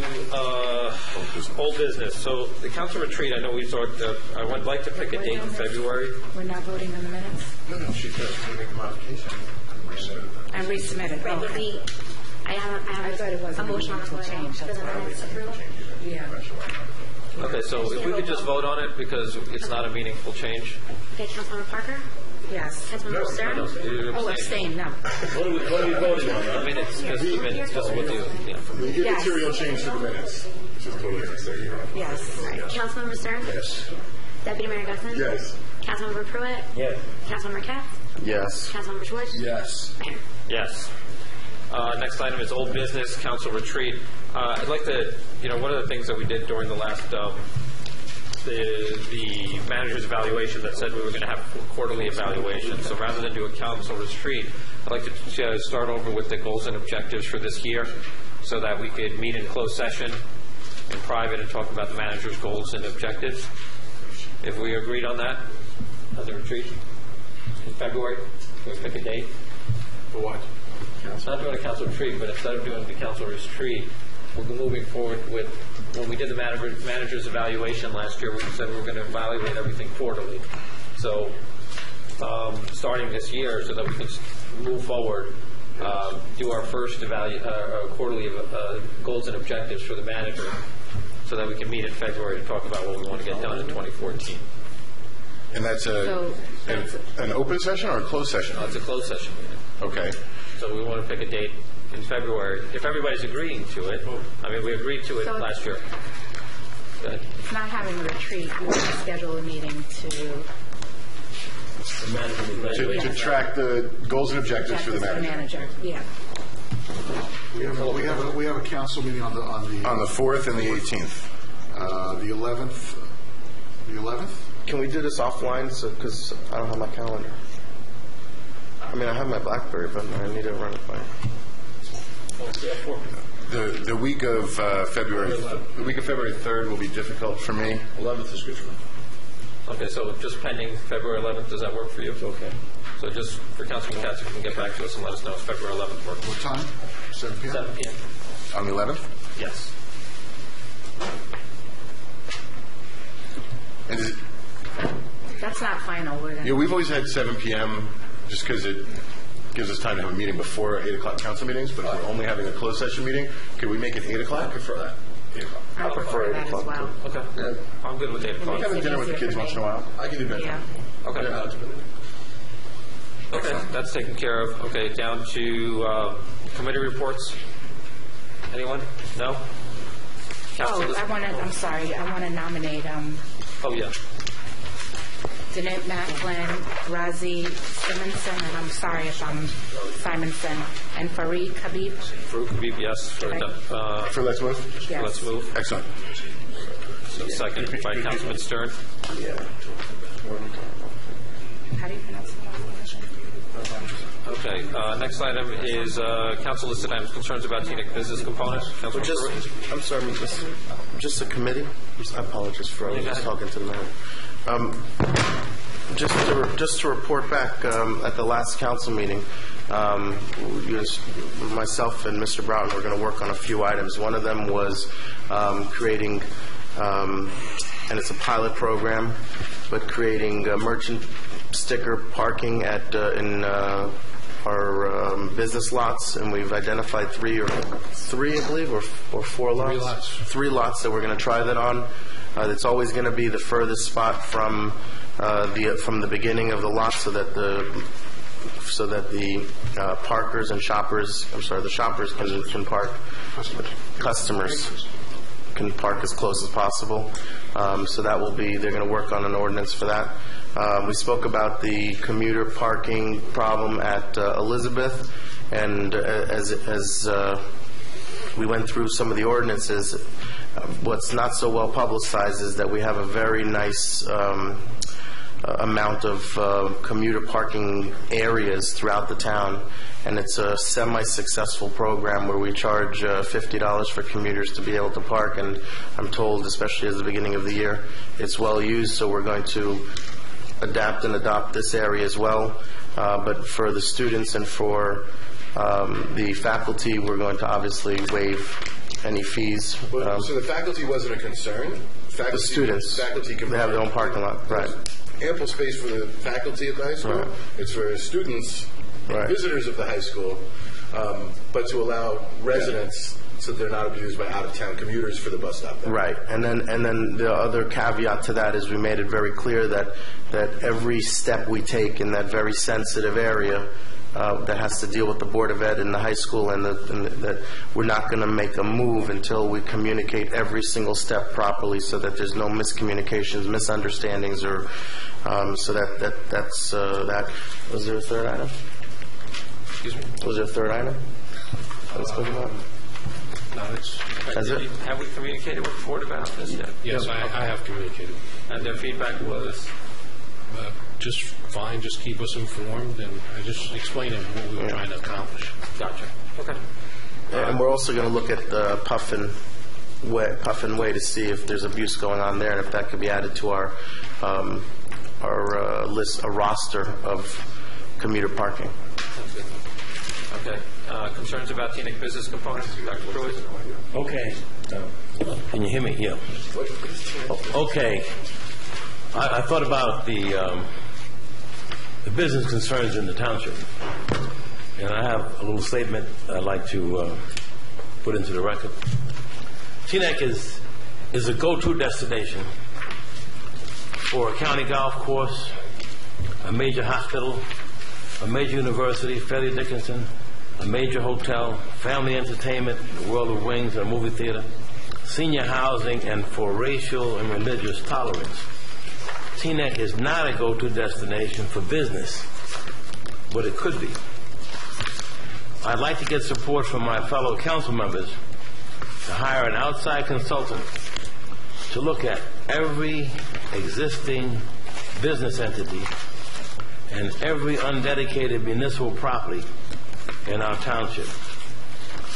Teaneck's business communities need to be re-examined in an effort to get more viability and excitement in each one of our shopping areas, and also to get the maximum rateable return from these businesses in an effort to offset the taxable burden on our homeowners.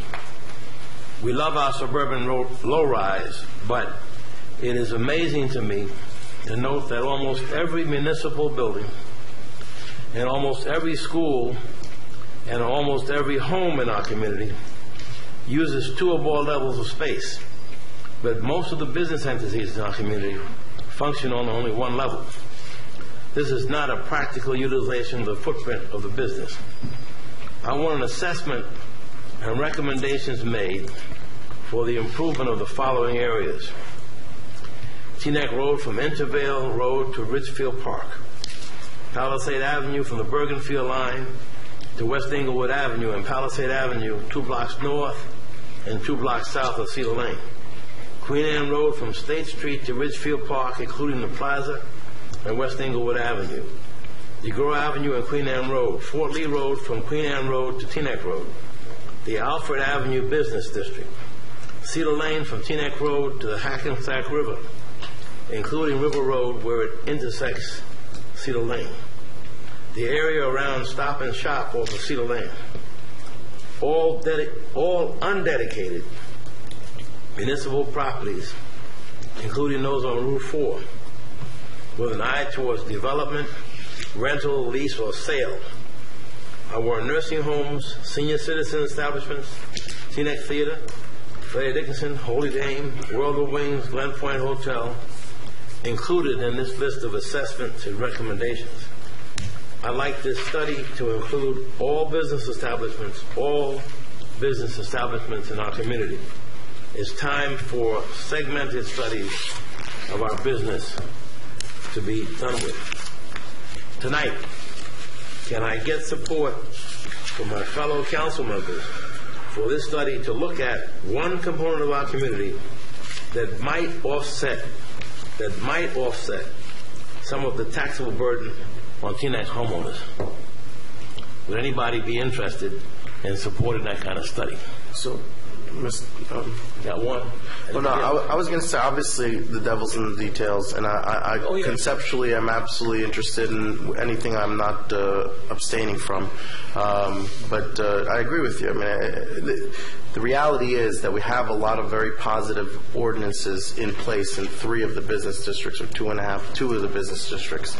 You know, it's a matter of now trying to get developers to take advantage of that and try to build up and build out. I think we have the 2004 Copperweiss report, which I was never particularly impressed with, that makes some recommendations for zoning changes to promote business development. We have the 2006-2007 Development Opportunities Analysis that was prepared for us, looking at all of the business districts, not any one particular district, as well as the South Teaneck Road medical overlay area, looking at how we could maximize and leverage the value that Holy Name brings to the table. And then we have the 2008 revisiting of the master plan that made recommendations for zoning changes as well. I think one of the things that concerned me at the time in 2006 was the cost of that very broad development opportunities analysis. And so I'm a little gun shy on paying for a report that may not necessarily reap rewards when we have some clear action plans already on the table that need to come from the zoning subcommittee as far as implementing all of those zoning changes that have been recommended as a result of those reports and the revisiting of the master plan.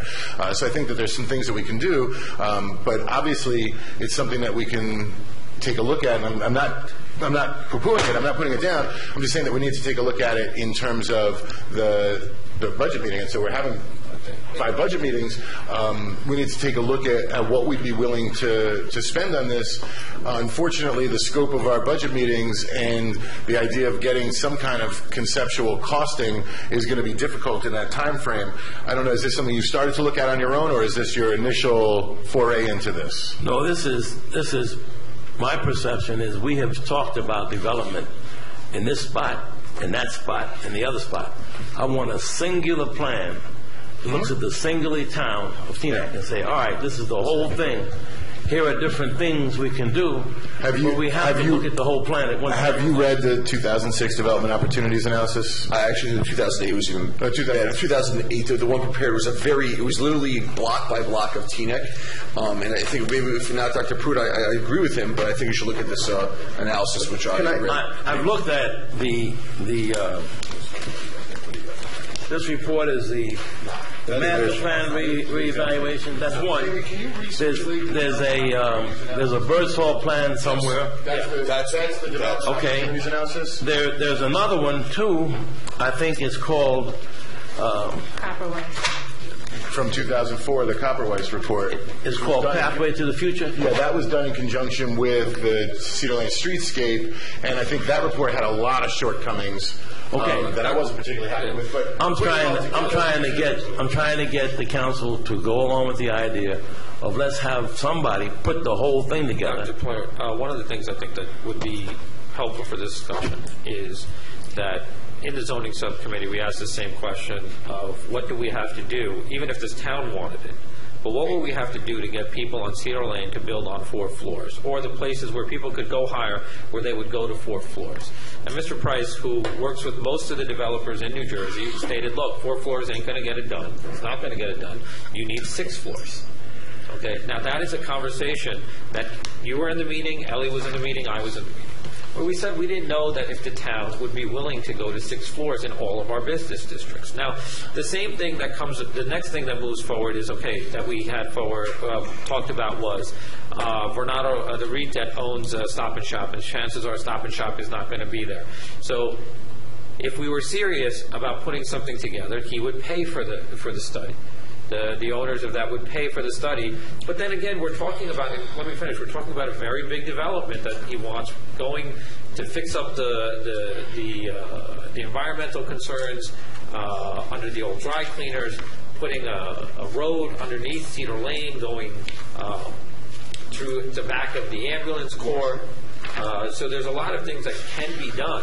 The question is that if you look at where we're located between Englewood and Hackensack, Englewood, they've given birth to their redevelopment. Whether you like going and taking you 25 minutes to go from Grand Avenue and go across Palisade Avenue, or you don't like it, or you like to shop there, it's a matter of taste. Hackensack is now starting, and they started the beginnings of doing their redevelopment and seeing how that's going to work out. Whether it works out, it doesn't work out, I don't believe that there's a lot of success that's going on there right now. And their zoning has been placed for the last year, and there's only 2-3 properties that have been parceled and sold and are interested by developers at this point. So, I'm not trying to decide what's to happen.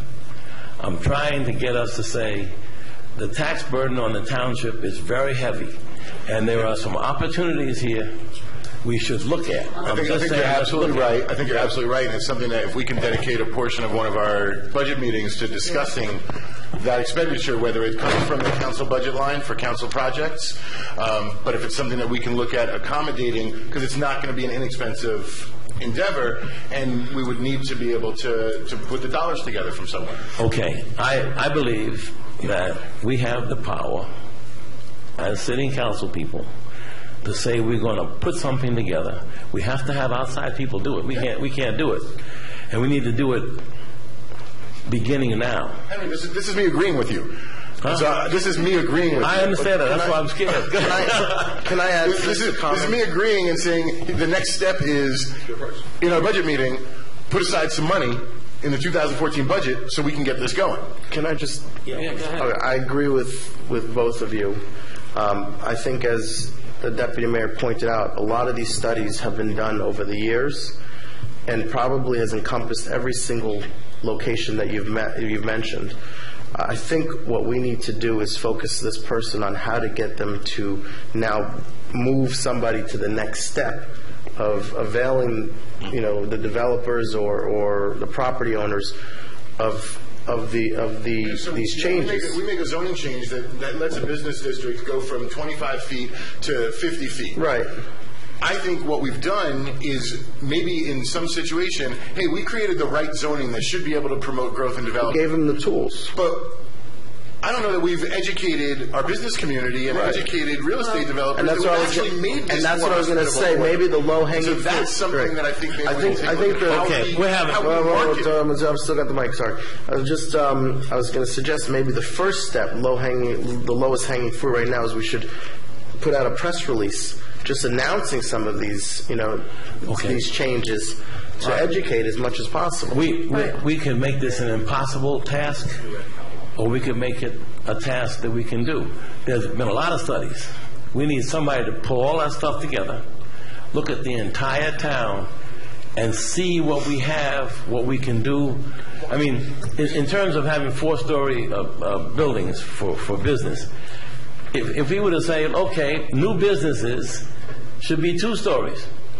Not to say all the businesses that are out there, but as we put new business in place, we raise the level of the business because there's, twice as much possibility of income from 2 stories than there is from 1 story. All I want to say is that we have scattered studies. They don't mean anything. We haven't done anything with them. I'm saying it's time for us to pull that stuff together. And wait a minute. That's not entirely true, Henry. We put significant zoning changes in place already. I'm not talking about zoning changes. I'm talking about finding out what it is we have. Excuse me. Yes. Okay, excuse me. Next one, excuse me, Deputy Mayor. Parker. Whatever your name is, yeah. Yeah, whatever it is. I didn't want to get back at I know. I understand. I agree with Dr. Pruitt in theory, and I agree with everything that's been stated. However, we do have all of these reports currently that there really hasn't been any true implementation we have made zoning changes. I agree. But what I think is voided, personally, is that we don't have anyone dedicated to economic development in town, period.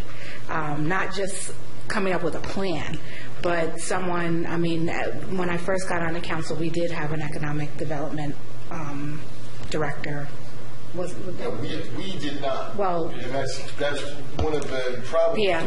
Legal structure. Okay. But we had someone in town that we had the Teaneck economic development, and I would be interested in exploring that option of not resurrecting that entity, but creating someone who is going to go out and look and seek businesses and pull the pieces together. We can't do it as full-time employees. As council members, but we certainly can look at getting someone what I want to get out of this meeting, and I'm going to try one more time, is to get something going on that looks at the entire town. Exactly how that works, I don't know. Mm-hmm. But we need to be able to say, we have all these studies, we have this information, we have 1930s business districts.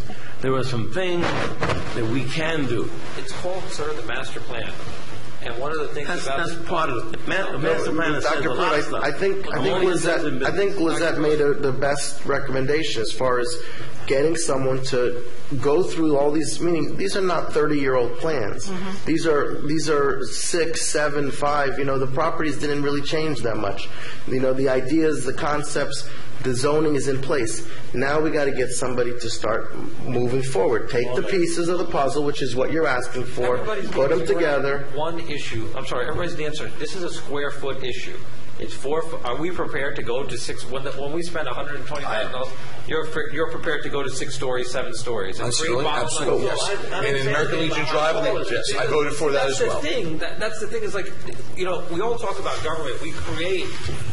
Developers know how to make money. They know exactly how much to deploy, and they're going to know exactly how much return on their investment is going to be, and they know exactly when they come to us and they say, give us 6 floors, and we'll make it work. We say we want 4 floors in Teaneck. No. I went through this process. Wait a minute. I'm not saying that. I'm saying that we have to look. Saying you want 4 floors guarantees that we stay at a floor or 2 floors. Wait a minute. Because it's 6 or nothing. I'm saying in order to hit a threshold of profitability. I'm only asking that we look at what we have and then make recommendations on how that might change. We have to look at what we have. Now, I'm not talking about 6 stories. Let's look at what we have. Because we have one person I'm talking about, I'm talking about 6 stories. I'm talking about American Legion Drive, 10 stories when you drop down 4 levels. Very well understands that if we go forward with the plan, it's going to be about density and it's going to be about square footage. And that will get development done. So if you're willing to go forward and give that up, then this is worthwhile going. But then to come back and say, okay, you know what, it's 6 floors, and that's the only way it's profitability, and then everybody says, no, you know what, we're not going to do it. We don't want 6 floors. We will not be able to pull anything off when we start out talking about 6 floors. We have to make an assessment of what we have. And from what we have, what can we do to develop that in a better way? I think that we would kill it right away by saying 6 stories. We have the Deputy room Mayor full of Nelson people. had it the best. I think he said it the best. We'll bring this up at the budget. And prior to that, I'm sorry, one other thing. If the clerk, Councilman Stern, who's been waiting patiently, please. Yeah, let's hear Councilman Stern. just real quick, if the clerk can just recirculate the development opportunities analysis, 2008 master plan, and an inventory of all municipal-owned property not encumbered by green acres or open space land encumbrances. I do not want a complete. Can you put it online? I have a development opportunity analysis. I have several of them. It's a lot of pages. Can you just put it online to save paper, save a tree? Okay, Councilman Stern. Scan it to us. Yeah. I just want. I don't have any firm thoughts on this, but we have. I don't think we need to hire anybody. I think that we live in a market-driven society, and as most everybody mentioned, the developers are going to come in. They're going to build and develop and redevelop when they see they're able to make money. And we have somebody called a planner. We don't need to hire somebody to our staff. We have a planner available to us who can, sit down with either the zoning subcommittee, the manager, maybe the attorney, and just talk. Can he come and speak with us as a butler? Or to the council as a whole, he can speak to. He has a pretty good fix as to what's going on in the market. Look, we changed the zoning in North Teaneck Road to whatever it was. 24 feet now. Whatever. That's the zoning at that time. The council that was sitting at that time, that's the zoning they thought was going to work, and obviously did not work. We changed the zoning on Cedar Lane to whatever, 4 stories, 5 stories. It didn't work. We have to create zoning that people are going to develop on. Otherwise, nothing's going to happen. We could sit here, do studies from here till kingdom come. Nothing's going to happen until we create zoning that the market will bear and the market will develop. Otherwise, nothing's going to happen. And the same is true with the billboards, and the same is true with the Glen Point, and the same is true with the Palisade Avenue project, and the same is true with the State Street building. We have to create and allow construction, reasonable construction, with zoning that the market will allow. People talk about smart development, and what does smart development mean? I don't know what that means. It means not in my backyard. Smart development means no development. Smart development means we don't want this project, but we want some other kind of project that's never going to happen. That's what smart development. The last shot. I just want an assessment of what we have. Let's start with the planner. And some I think you should start with the planner. Start with the planner. Start with the planner. I think we're all agreed. Can we bring in Mr. Price for a presentation? Also, we could also contact the State Economic Development Commission that also provides free services and works with municipalities. That was actually the Port Authority that we talked about in October. By the way, Jamie, did we get in touch with the woman from the Port Authority development from October? She didn't call me back. She had to utilize her vacation before she comes to When is she going to contact you? Huh? She's going to either the end of January or beginning of February. Just Okay. waiting to hear back from her, but I'll reach out to her. Can you reach out to her and make sure that we have an answer by the next meeting of when she's going to come? Thank you. In October, we talked about there was planning grants through the Port Authority, but I think if you want to reach out to the state, that's fine. Also, at the Bergen County Economic Development Corporation, we don't have anything over there that we can give out. And that was the work session part of our meeting for all of you guys. Next is the Township Manager's Report. The only items I have is I probationally appointed Amber Dean to the position of keyboarding clerk 1 with the Teaneck Municipal Court effective January 2nd, 2014.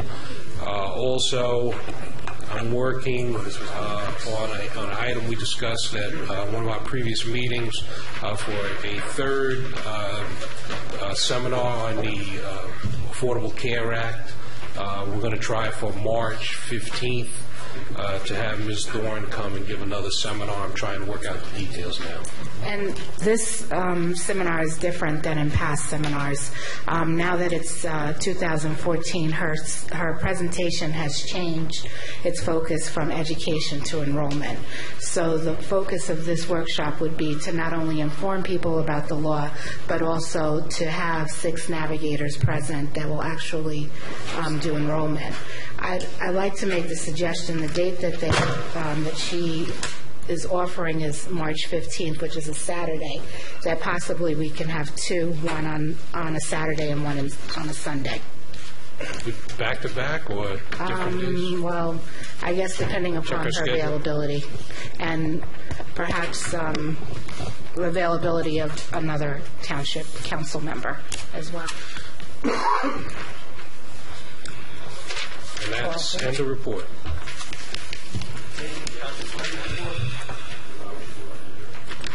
Motion to adjourn. Also, I just want to add that this meeting is being streamed via the internet. Okay? That help? Motion to adjourn. What's the link? Online? Right on the township website, yep. Motion to adjourn second. All in favor? All in favor? Any opposed? Okay, perfect. Yes, sir. What are you asking me, Jamie?